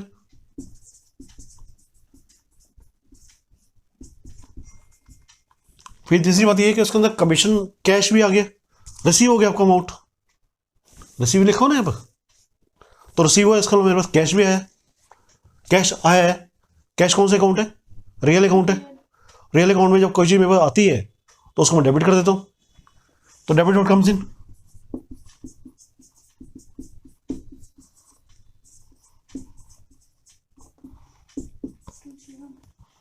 मुझे कौन दे रहा है benefit? Shivam. Shivam trading company दे रही है बेनिफिट। तो जो पर्सन मुझे बेनिफिट देता है, मैं उसके अकाउंट को अपनी बुक्स ऑफ अकाउंट के अंदर क्रेडिट कर देता हूँ। बताइए, कोई अभी तक चेंज हुआ? जो मैंने रूल्स आपको कन्वे कराए, कोई चेंज नहीं हो रहा। तो जो पर्सन मुझे बेनिफिट दे रहा है, उसके अकाउंट को मैं अपनी बुक्स ऑफ अकाउंट के अंदर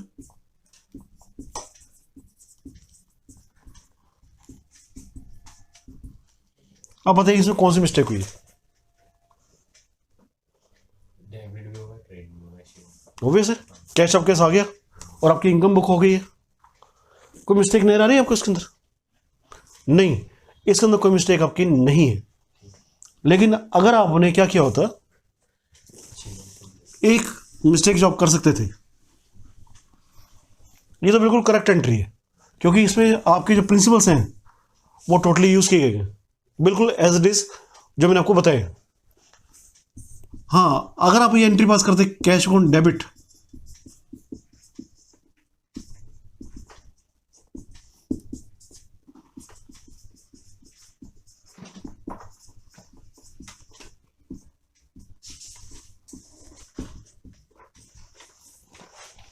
तो बताइए इसके अंदर क्या मिस्टेक होती है? आप इसकी मिस्टेक को आइडेंटिफाई कीजिए कि ये हम इस एंट्री के अंदर क्या मिस्टेक है जो आपको पढ़ने में नजर आ रही है। बताइए। सर शिवम हमारा क्रेडिटर। बिल्कुल कोई हमने सर्विस दी। नहीं नहीं, पैसे तो आपको देखिए यहाँ भी आपने, आ रहे एक मिनट, क्या मैंने यहाँ पर ये एंट्री पास तो की? हैं। Yes sir. तो इस एंट्री को पास करने में और इस एंट्री को पास करने में फर्क क्या है? दोनों बिल्कुल सेम है। लेकिन नहीं नहीं, आप देखिए यहाँ पर मैंने भी ये एंट्री पास की, cash account debit to Shivam trading company, दोनों केस में एक सिंपल एंट्री है। लेकिन यहाँ पर ये आइसोलेशन में जो एंट्री पास कर रहा हूँ वो मिस्टेक है। बताइए इसके अंदर मिस्टेक कहाँ पर, पहले तो वो आइडेंटिफाई कीजिए। यहाँ भी तो मैंने एंट्री पास कर रखी है, cash account debit to Shivam trading company, इधर भी ये एंट्री पास कर रखी है, लेकिन ये एंट्री यहाँ पर गलत है। बताइए क्यों? वहाँ पे सर डेबिट नहीं हुआ ना शिवम ट्रेडिंग। यस, यहाँ पर डेबिट नहीं हुआ, और क्या करूँ मैं अपने क्रेडिटर को, जिसको मैं क्रेडिटर स्टैंड कर रहा हूँ अपनी बुक्स ऑफ अकाउंट के अंदर, उससे मैं पैसे ले रहा हूँ। आप समझ रहे मिस्टेक यहाँ पर क्या हो रही है? देखिए मैं क्या मिस्टेक कर रहा था कि मैं डेटर को पेमेंट कर रहा था और क्रेडिटर से मैं पैसे ले रहा हूँ। क्या ये सही बात है? ये पॉसिबल ही नहीं है। ठीक है, तो यहाँ पर ये एंट्री, अगर मैं इसको सिर्फ ये एंट्री पास करता हूँ, सिर्फ और सिर्फ ये एंट्री पास करता हूँ, तो ये गलत है। ठीक है, होपफुली आपने मिस्टेक आइडेंटिफाई कर ली कि ये मिस्टेक कहां पर हो रही है। ठीक है, नेक्स्ट एंट्री कीजिए।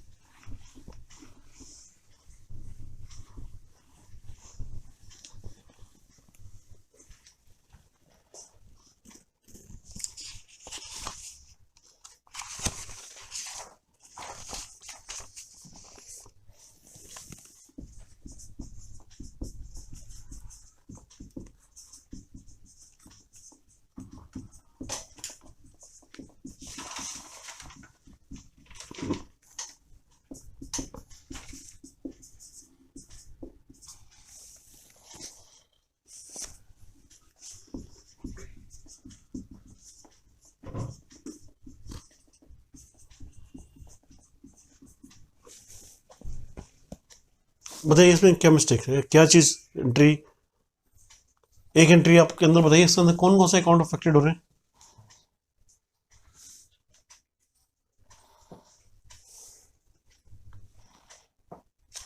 यस,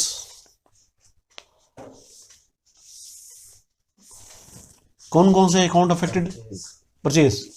मैं ये समझ रहा था कि हम ये मिस्टेक करने वाले हैं। चीज़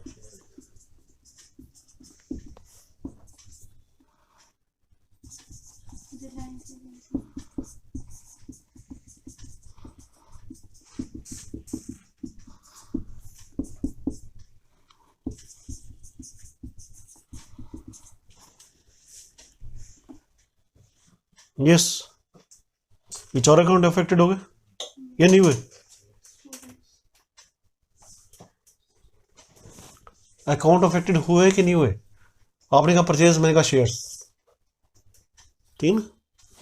आपने कहा कैश, मैंने कहा भी मान लिया कैश, और रिलायंस इंडस्ट्री का भी आपको अकाउंट यहाँ पर अफेक्टेड हो गया।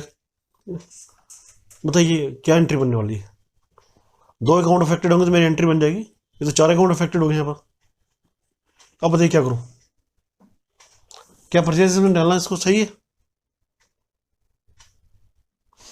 क्या रिलायंस इंडस्ट्री का रोल आ रहा है यहाँ पर? यस,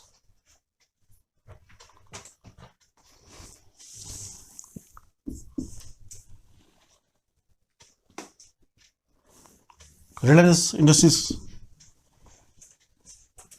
कैसे करेंगे बताइए?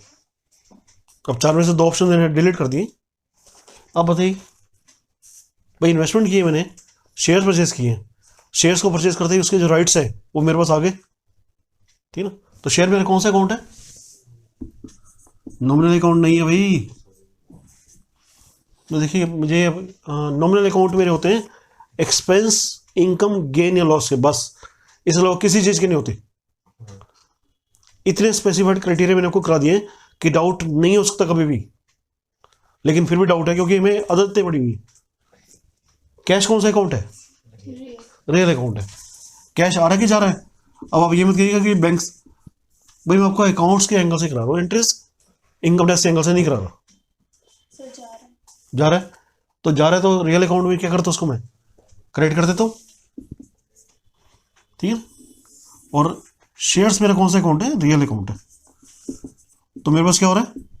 आ रहा है, शेयर्स आ रहे हैं, तो शेयर्स अकाउंट डेबिट,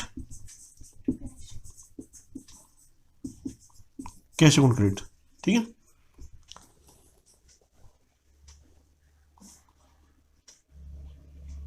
ठीक है। आपका जो ये चैप्टर है जर्नल एंट्री का, इसको अभी हम फर्दर कंटिन्यू करेंगे, इसको हम अभी फिनिश नहीं कर रहे हैं, ठीक है? ये एंट्रीज अभी काफ़ी सारे एस्पेक्ट हैं जो आप देख रहे हैं, हर जर्नल एंट्री के अंदर आपको कुछ ना कुछ एस्पेक्ट को समझना पड़ रहा है, ठीक है, फ्रॉम ए डिफरेंट एंगल। और वो एंगल मैं आपको जस्टिफाई कर रहा हूँ एक by the help of journal entries, कि मुझे आपको इसमें क्या चीज़ मिस्टेक थी इसके अंदर। जब अगर देखा आपका लैंग्वेज पढ़ रहे हैं तो लैंग्वेज में डिफिकल्टी नहीं, यहाँ पर इस केस में बताइए परचेज को मैंने क्रेडिट क्यों किया, बंद क्यों किया? मैंने कहा इसका अकाउंट अफेक्टेड नहीं हो रहा, क्यों किया मैंने ऐसा? शेयर्स का बिजनेस। यस, आप शेयर्स की ट्रेडिंग नहीं कर रहे हैं। Share purchasing is not your part of business. Purchase में क्या चीज एंटर करता हूं? जिसका जो व्यापार करना है वो मेरा काम होता है। क्या मैं शेयर्स में, लेकिन यही अगर एंट्री आपकी जो होती बाय ब्रोकर,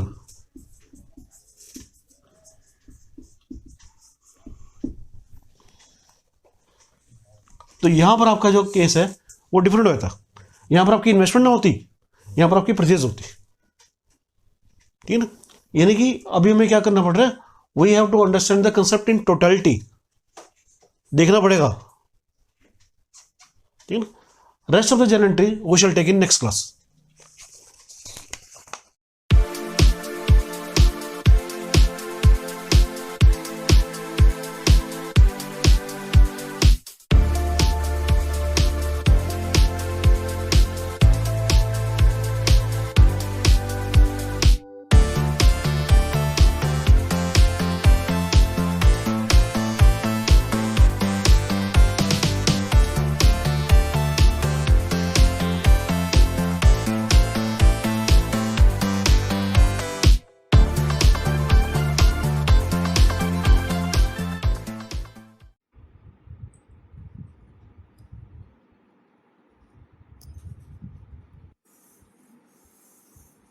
हेलो फ्रेंड्स, आज मैं आपको टैली के अंदर स्टॉक कैसे मेंटेन करते हैं वो बताने जा रही हूँ।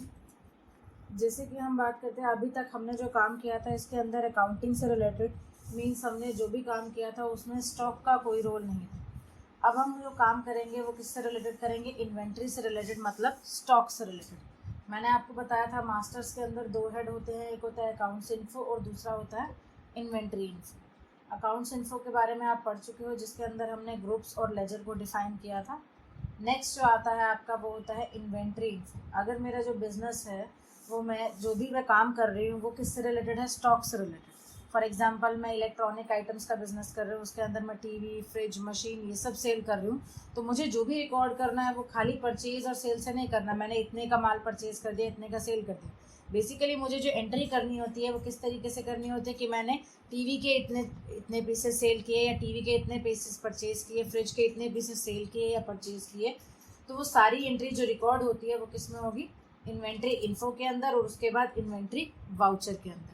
तो अगर हमें इन सबको रिकॉर्ड करना है, स्टॉक वाइज रिकॉर्ड करना है अपनी एंट्रीज़ को, परचेज सेल को, तो उसके लिए पहले हमें क्या करना पड़ेगा, इन्वेंट्री क्रिएट करनी पड़ेगी, स्टॉक बनाना पड़ेगा। वो स्टॉक बनाने के लिए हम दूसरे मास्टर को यूज़ करेंगे, वो दूसरा मास्टर है इन्वेंट्री इन्फो। इन्वेंट्री इन्फो पे जाते हैं। इन्वेंट्री इन्फो में जाने के बाद यहाँ पर आपके कुछ ऑप्शंस आते हैं, stock group, stock item, unit of measure. Stock बनाने के लिए बाय डिफ़ॉल्ट आपको 3 ऑप्शंस दिए हुए हैं, लेकिन टैली के अंदर 2 और ऑप्शंस ऐसे हैं जो आप इसमें यूज़ कर सकते हो, वो भी इसी के साथ ही यूज़ करते हैं। अब जैसे कि यहाँ पर बाय डिफ़ॉल्ट 3 ऑप्शंस आ रहे हैं, टैली के अंदर कुछ फीचर्स भी दिए होते हैं जो आप अलग से भी एक्टिवेट कर सकते हैं। ठीक है, वो फीचर कैसे एक्टिवेट होंगे, जैसे यहाँ 3 फीचर्स दिए हैं, मुझे 2 फीचर्स और चाहिए। एक है हमारा स्टॉक कैटेगरी का ऑप्शन, और एक होता है हमारा गोडाउन का ऑप्शन, लोकेशन। तो वो हम कैसे एक्टिवेट करेंगे, फीचर्स के थ्रू। उसकी शॉर्टकट की होती है F11। F11 प्रेस करते ही हमारे कंपनी फीचर्स आ जाते हैं। कंपनी फीचर्स को 3 पार्ट में डिवाइड किया गया है, एक होता है अकाउंटिंग फीचर्स, और एक होता है इन्वेंट्री फीचर, एक होता है statutory and taxation. Accounting features जो हमारी फाइनेंशियल रिपोर्ट्स को इफेक्ट करते हैं, इन्वेंट्री जो हमारे स्टॉक से रिलेटेड एक्स्ट्रा ऑप्शंस हैं वो हम यहाँ से एक्टिवेट कर सकते हैं। टैक्स से रिलेटेड ऑप्शंस आप स्टैट्यूटरी एंड टैक्सेशन में जाकर ऑन करो। अभी जैसे कि हम बात कर रहे हैं, यहाँ पर हम क्या बना रहे हैं, स्टॉक बना रहे हैं। स्टॉक बना रहे हैं तो हम कौन से फीचर्स पे जाएंगे, इन्वेंट्री फीचर्स पे। इन्वेंट्री फीचर्स पे एंटर करने के बाद यहाँ पर 2 हमारे ऑप्शन होते हैं, स्टोरेज एंड क्लासिफिकेशन के अंदर। जैसे कि मैंने बात की, आपको बताया कि गोडाउन क्या होता है, स्टोरेज, जहाँ आप अपना स्टॉक स्टोर करोगे। तो यहाँ पर मुझे एक तो गोडाउन को यस करना है, वो यस कर दिया। देन दूसरा होता है मेंटेन स्टॉक कैटेगरीज। कैटेगरीज मतलब कैटेगराइज करना, बांटना, क्लासीफाई करना।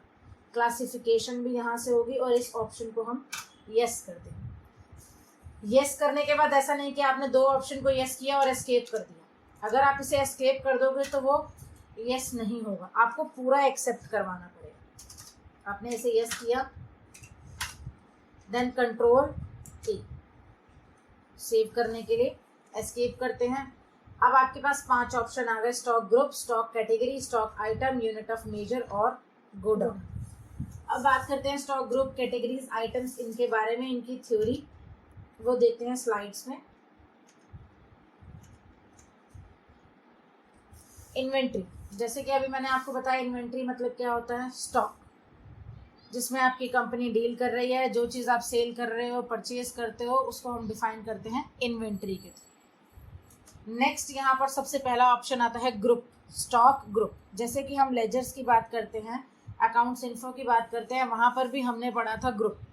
ग्रुप का मैंने वहाँ पर भी आपको मीनिंग बताया था, collection of ledgers of the same nature. Same nature के जितने भी लेजर्स हैं उनका ग्रुप। ठीक, जैसे मैंने उस टाइम भी बताया था कि फ्लावर्स है, तो फ्लावर्स को हम एक ही ग्रुप में डिफाइन कर देंगे। डिफरेंट फ्लावर्स है तो हम उसे क्या कहेंगे, बुके। बहुत सारे लोग हैं तो हम उसे क्या कहते हैं, क्राउड। सिमिलर नेचर के सारे हेड्स को हमने एक ही चीज़ में डिफाइन कर दिया, सेम एज इट इज़। यहाँ पर सिमिलर नेचर के जितने भी स्टॉक हैं उनका एक ग्रुप। जैसे मैं बात करती हूँ टीवी, फ्रिज, मशीन, ये सारे क्या हैं, इलेक्ट्रॉनिक आइटम्स, सेम नेचर के हैं, तो मैंने इनका एक नाम डिफाइन कर दिया, इलेक्ट्रॉनिक आइटम्स। तो वो क्या हो गए आपके स्टॉक ग्रुप। स्टॉक को हमने क्या कर दी, ग्रुपिंग दी। डेफिनेशन डिफाइन किया, this master is used for the grouping of similar nature of stock item, जो मैंने आपको बताया सेम नेचर के जितने भी स्टॉक आइटम है उनको ग्रुपिंग देना। नेक्स्ट बात करते हैं स्टॉक कैटेगरी। कैटेगरी का क्या यूज है, this master is use for the classification of stock items as per usage type and size.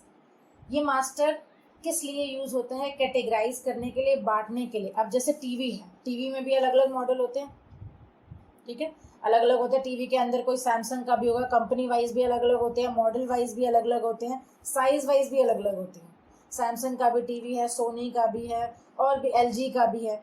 ऐसे ही सेम साइज वाइज 18 इंचेस का भी है, 32 इंचेस का भी है, 45 इंचेस का भी है। तो अलग अलग डिवाइड करना, क्लासीफाई करने के लिए हम यूज करते हैं स्टॉक कैटेगरी का ऑप्शन।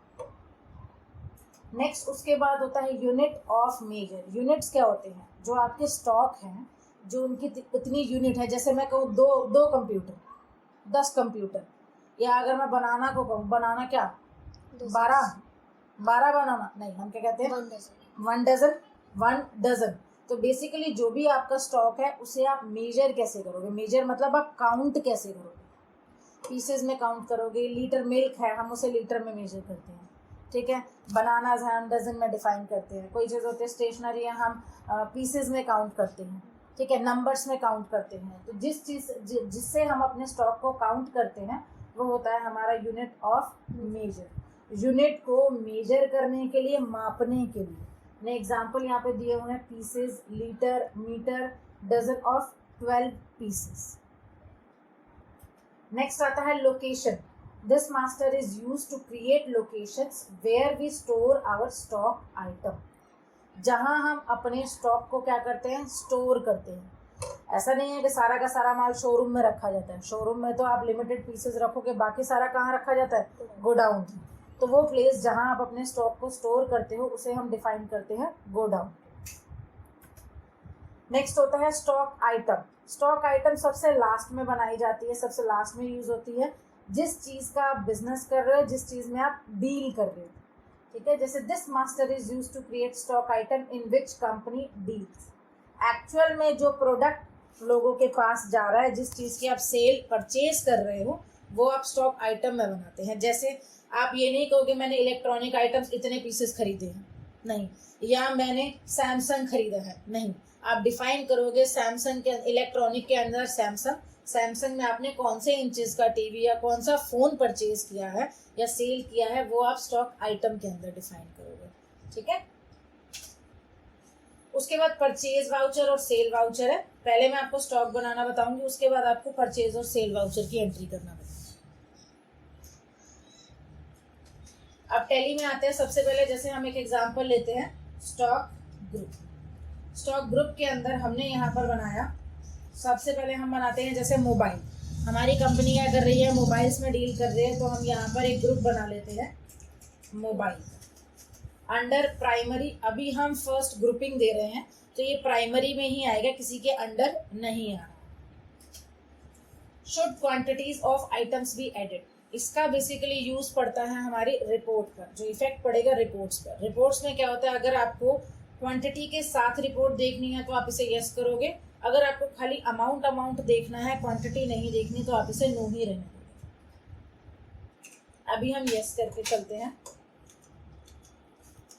नेक्स्ट उसके बाद होता है स्टॉक कैटेगरी। अब हमने यहाँ पर मोबाइल बनाया, मोबाइल के अंदर अब मुझे कैटेगराइज करना है। मोबाइल के अंदर आप मोबाइल शॉप पर जाते हो, वहाँ पर अलग अलग तरह के मोबाइल होते हैं। सैमसंग का भी होगा, सोनी का भी होगा, एमआई का भी होगा, नोकिया का भी होगा। तो वो हम यहाँ पर उसकी कैटेगराइजेशन करेंगे। यहाँ पर हमने डाल दिया Samsung, then Soni,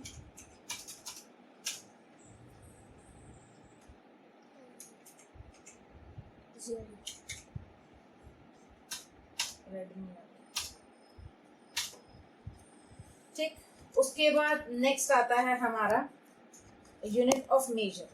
unit of measure, आप अपने स्टॉक को कैसे काउंट करोगे, वो आप यूनिट ऑफ मेजर के अंदर बनाओगे। अब जैसे यहाँ पर हम मोबाइल बना रहे हैं, मोबाइल को कैसे काउंट करेंगे, पीसेस के अंदर। तो हम यहाँ पर सबसे पहले डिफाइन करेंगे सिंबल। सिंबल में हमें उसका शॉर्ट नेम डिफाइन करना है, फुल नेम नहीं देना। नीचे हमें फॉर्मल नेम देना है, वो हमने दे दिया pieces. Number of decimal places मतलब पॉइंट के बाद, जैसे डजन ऑफ 12 पीसेस, तो पॉइंट के बाद जो होगा आपका वो कैसे आप डिफाइन करोगे, कितने डेसिमल तक, 2 डेसिमल तक यूज होता है, वो आपने डिफाइन कर दिया। अब जैसे यहाँ पर मोड है सिंपल, इसमें 2 मोड होते हैं, एक होता है सिंपल और कंपाउंड। जैसे मुझे बनाना है डजन ऑफ 12 पीसेस, तो वो भी आप इसके अंदर बना सकते हो। कैसे? सबसे पहले हमने पीसेस बना दिया, अब हमने सिंपल के अंदर ही डजन भी बना दिया।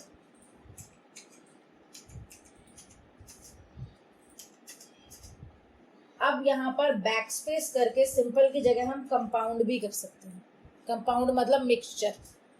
मिक्सचर में क्या होगा, फर्स्ट यूनिट डजन, डजन में कितने पीसेस हैं, 12 पीसेस। ठीक है, लीटर में कितने मिलीलीटर हैं, वो आप इस तरीके से कंपाउंड में जाकर क्रिएट कर सकते हो, डजन ऑफ 12 पीसेस। ठीक है, सिंगल यूनिट भी बना सकते हो और कंपाउंड भी बना सकते हो, दोनों बना सकते हो। उसके बाद नेक्स्ट होता है गो डाउन। गो डाउन मतलब आपकी लोकेशन, जहां आप अपना स्टॉक स्टोर करोगे। जैसे मैंने यहाँ पर एक डाल दिया दिल्ली, या कुछ और डाल देते हैं, लक्ष्मी नगर डाल देते हैं। एक गो डाउन है लक्ष्मी नगर में और एक गो डाउन है हमारा Janakpur.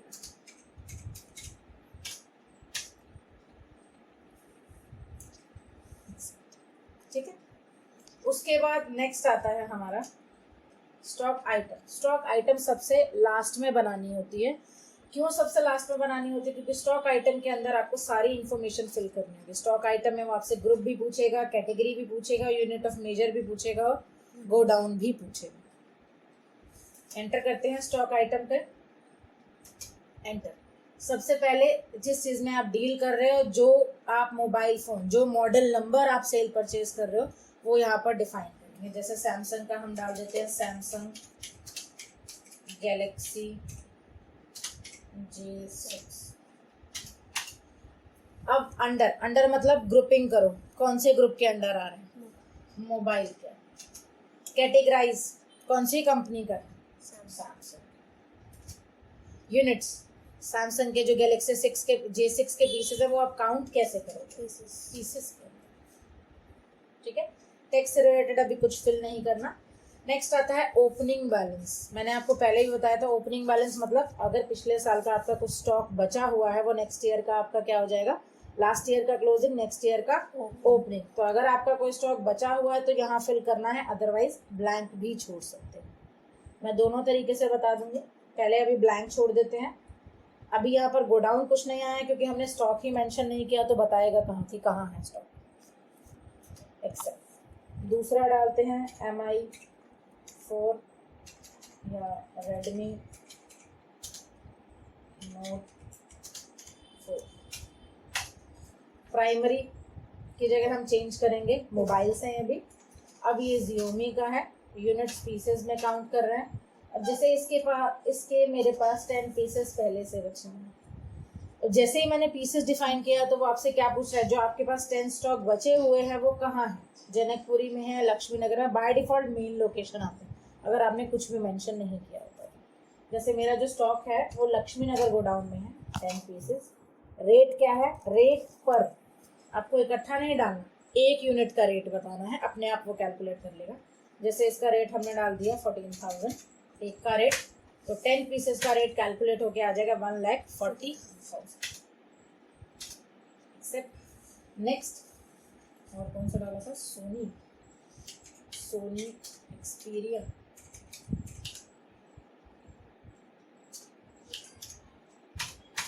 Next under mobile, category Sony, count कैसे करेंगे, पीसेस में। स्टॉक है तो आप फिल कर दो, otherwise blank.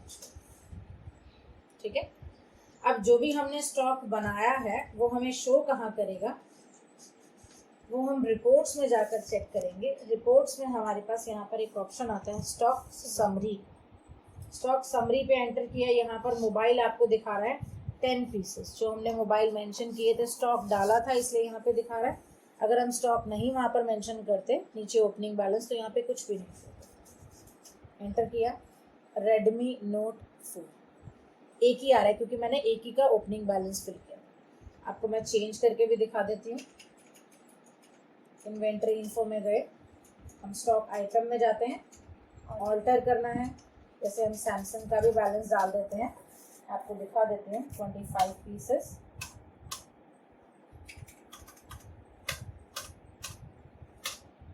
Next Sony Xperia 5 pieces 25,000, 1,25,000। अब चेक करते हैं रिपोर्ट्स में जाकर,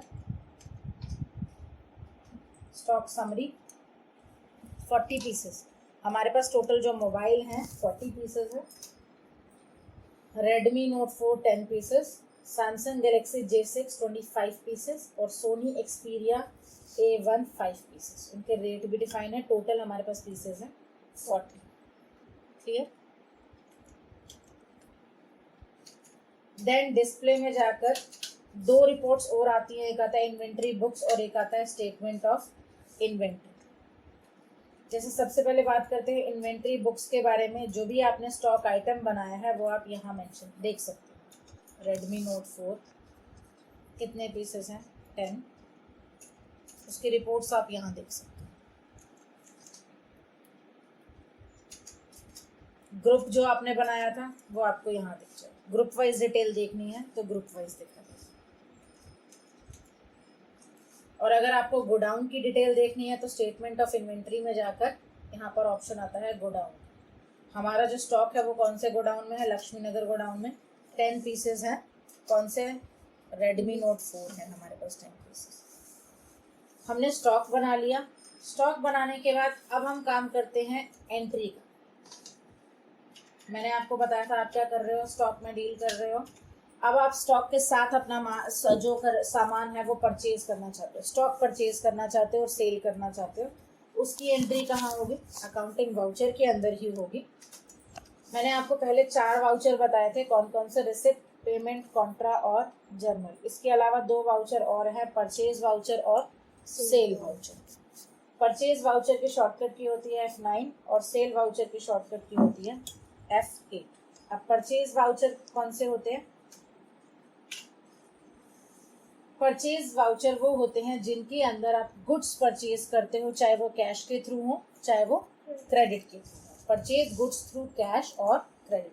आप कैश में भी परचेज कर सकते हो और उधार पे भी। ज़रूरी नहीं है कि सारा का सारा माल जो होता है वो कैश पे परचेज होता है, क्रेडिट पे भी परचेज होता है। Same as it is sale की भी वही थ्योरी है, सोल्ड गुड्स थ्रू कैश और क्रेडिट। अगर आपने गुड्स सेल किए हैं कैसे? या तो कैश के थ्रू या फिर क्रेडिट के थ्रू। इसकी शॉर्टकट की होती है F8। अब टैली के अंदर 2 मोड होते हैं, एक होता है विदाउट स्टॉक और एक होता है विद स्टॉक। जैसे कि खाली हम क्या कर रहे हैं, गुड्स, हमें स्टॉक मेंशन नहीं करना। कुछ हमने सामान परचेज किया है तो उसको सिर्फ हमने परचेज में ही डिफाइन करना है, स्टॉक के साथ कोई एंट्री नहीं करनी। हमारा कोई स्टॉक से रिलेटेड कोई काम नहीं है। सिंपल गुड्स, जैसे हमने कुछ भी परचेज किया, फ्रिज परचेज किया या जो भी जिस चीज़ का भी हम बिजनेस कर रहे हैं वो सिर्फ परचेज के नाम से डालना है। तो वो आप क्या करोगे? 2 मोड होते हैं इसमें, एक होता है इन्वेंट्री मोड और एक होता है विदाउट इन्वेंट्री मोड। उसके लिए आपको यूज करनी होती है एक शॉर्टकट की होती है कंट्रोल V। कंट्रोल V की होती है। कंट्रोल V जैसे ही मैंने प्रेस किया तो ये आपका आ गया स्टॉक के साथ, क्वांटिटी, रेट और amount, name of stock item. यहाँ जो एंट्री करोगे वो आप करोगे स्टॉक के साथ, है वही परचेज वाउचर। की प्रेस करते हैं कंट्रोल V। यहाँ कंट्रोल V किया तो अब यहाँ पर क्या आ गया? क्रेडिट, और दूसरा आ जाएगा आपका डेबिट। एज वाउचर मोड और एज इनवॉइस मोड, 2 मोड होते हैं। अब जैसे हम विदाउट स्टॉक एक एंट्री करके देखते हैं। कंट्रोल V प्रेस किया, एक एंट्री कर लेते हैं 2-5 की। आपने गुड्स परचेज किए, उसका बिल नंबर डाल दिया। आपने जो गुड्स परचेज किए वो कैश के थ्रू परचेज किए। आपने कोई सामान खरीदा है तो कैश जा रहा है तो इसलिए क्रेडिट होगा। 25,000 के गुड्स आपने परचेज किए, debit.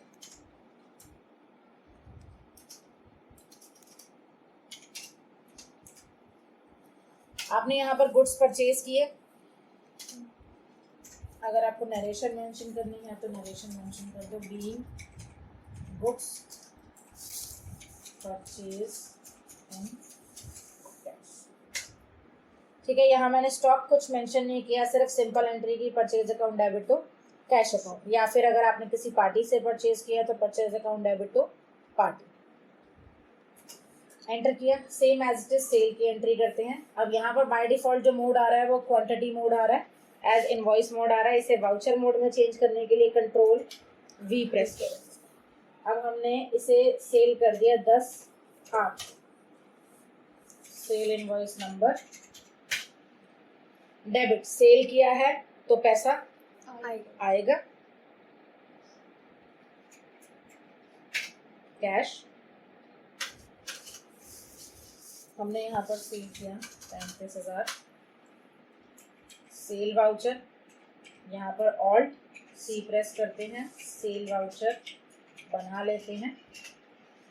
Inventory values are affected, अभी हमें इन्वेंट्री से रिलेटेड कोई एंट्री नहीं करनी, हम विदाउट स्टॉक एंट्री कर रहे हैं, तो अभी हम इसे क्या करेंगे, नो करके चलेंगे। जब स्टॉक के साथ बताऊंगी तब इसे यस करेंगे।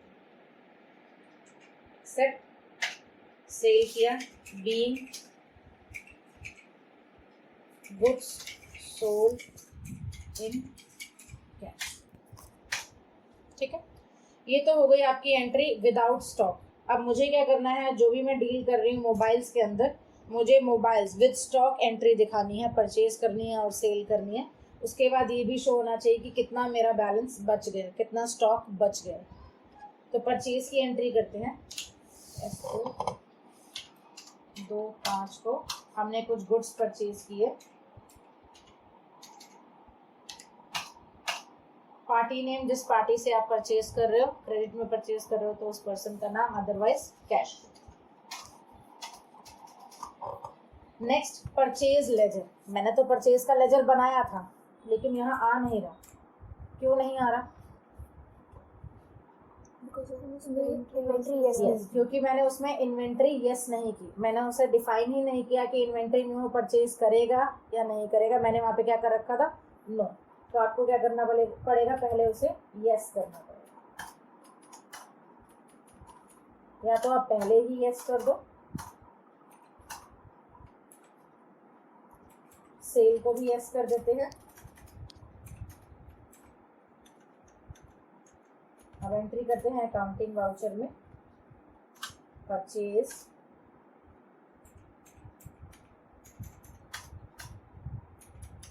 कैश, परचेज लेजर यहाँ पर आ गया, परचेज का लेजर, क्योंकि मैंने यहाँ पर इन्वेंट्री वैल्यूज आर इफेक्टेड को यस कर दिया, एंटर। जैसे ही आपने एंटर किया, यहाँ पर सबसे पहले आपसे क्या पूछ रहा है, name of stock item, name of item जो चीज़ जो स्टॉक आप परचेज कर रहे हो। ये आ गए आपके सारे स्टॉक जो हमने इन्वेंट्री मेंटेन की थी, Redmi note 4, Samsung Galaxy J6 या सोनी एक्सपीरिया A1, जो भी मॉडल नंबर आपको परचेज करना है वो यहाँ पर आप मेंशन कर दो। जैसे कि सोनी एक्सपीरिया A1 के 5 पीसेस मेरे पास ऑलरेडी थे। अब जो भी आप स्टॉक और परचेज कर रहे हो वो कौन से गोडाउन में जाएगा, लक्ष्मी नगर गोडाउन में या जनकपुरी गोडाउन में, वो आप डिफाइन कर दे। जैसे मैंने यहाँ जनकपुरी में कर दिया। 12 पीसेस, बाय डिफॉल्ट रेट वही पिक करेगा जो आपका ओपनिंग बैलेंस में था। आप चाहो तो चेंज कर सकते हो, ज़रूरी नहीं है उसी रेट पे मिले, प्रोडक्ट सस्ता भी हो सकता है, महंगा भी हो सकता है, आप चेंज भी कर सकते हो।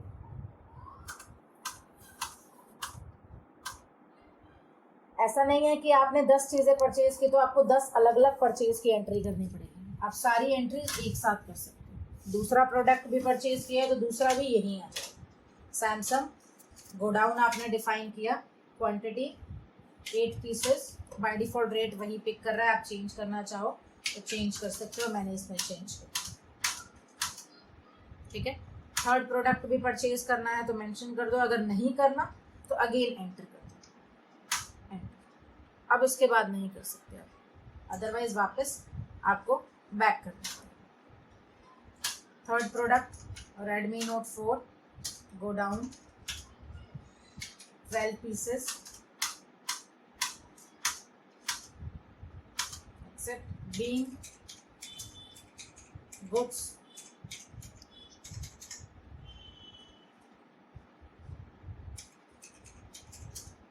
परचेज इन कैश एक्सेप्ट हमने परचेज कर लिया। पहले मैं आपको यहाँ पर इसकी रिपोर्ट दिखाती हूँ। परचेज करने के बाद स्टॉक समरी में जाते हैं। पहले कितने पीसेज आ रहे थे? I think 40। अब यहाँ पर पीसेस 72 हो गए। रेडमी नोट 4 कितने हो गए? 22 पीसेस। पहले आपके पास 10 पीसेस थे, 12 आपने और परचेज किए थे, 22 हो। ऐसे ही सैमसंग की गैलेक्सी J6 भी इंक्रीज हो गया। सोनी एक्सपीरिया A1 एंटर करो। पहले जो ओपनिंग बैलेंस था वो था आपके पास 10 पीसेस का। आपने मई के अंदर एक और एंट्री की है 12 पीसेस। टोटल आपके पीसेस हो गए 22। ठीक, नेक्स्ट देखते हैं 33 पीसेस। पहले आपके पास 25 पीसेस थे, 8 आपने और परचेज किए। यहाँ पर अमाउंट आ गया 33 पीसेस। नेक्स्ट 17 पीसेस, 5 पीसेस पहले थे, 12 और परचेज किए, 17। अब सेल करते हैं विद स्टॉक। अकाउंटिंग वाउचर में जाते हैं, F8 प्रेस करेंगे। मैंने 5 मई को ये प्रोडक्ट सेल किए। सेल 006 कैश के थ्रू या फिर पार्टी के थ्रू। एक्सेप्ट सेल जो स्टॉक आप सेल कर रहे हो, जैसे हम सैमसंग गैलेक्सी J6 सेल कर रहे हैं, कहाँ आपका स्टॉक है जहाँ से आप सेल करोगे? जनकपुरी। 33 पीसेस में से 25 पीसेस मैंने सेल कर दिए। सेल का रेट नहीं आ रहा, वो तो आप अपने आप डालोगे। जितना आपका प्रॉफिट ऐड करके आप सेल करोगे वो आप यहाँ पर डिफाइन करोगे। मैंने यहाँ पर ऐसे सेल कर दिया 20,000 में। Then Redmi note 4 go down Laxmi Nagar. 22 pieces थे, हमने 12 सेल कर दिए, 10 सेल कर देते हैं। इसका रेट हमने डाल दिया 16,000। नेक्स्ट सोनी एक्सपीरिया 17 पीसेस थे, 7 पीसेस सेल कर दिए। रेट इसका 18,000।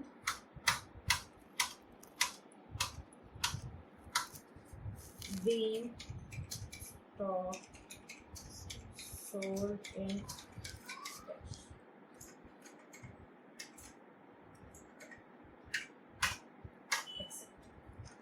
अब हमारे पास बैलेंस कितना आ गया?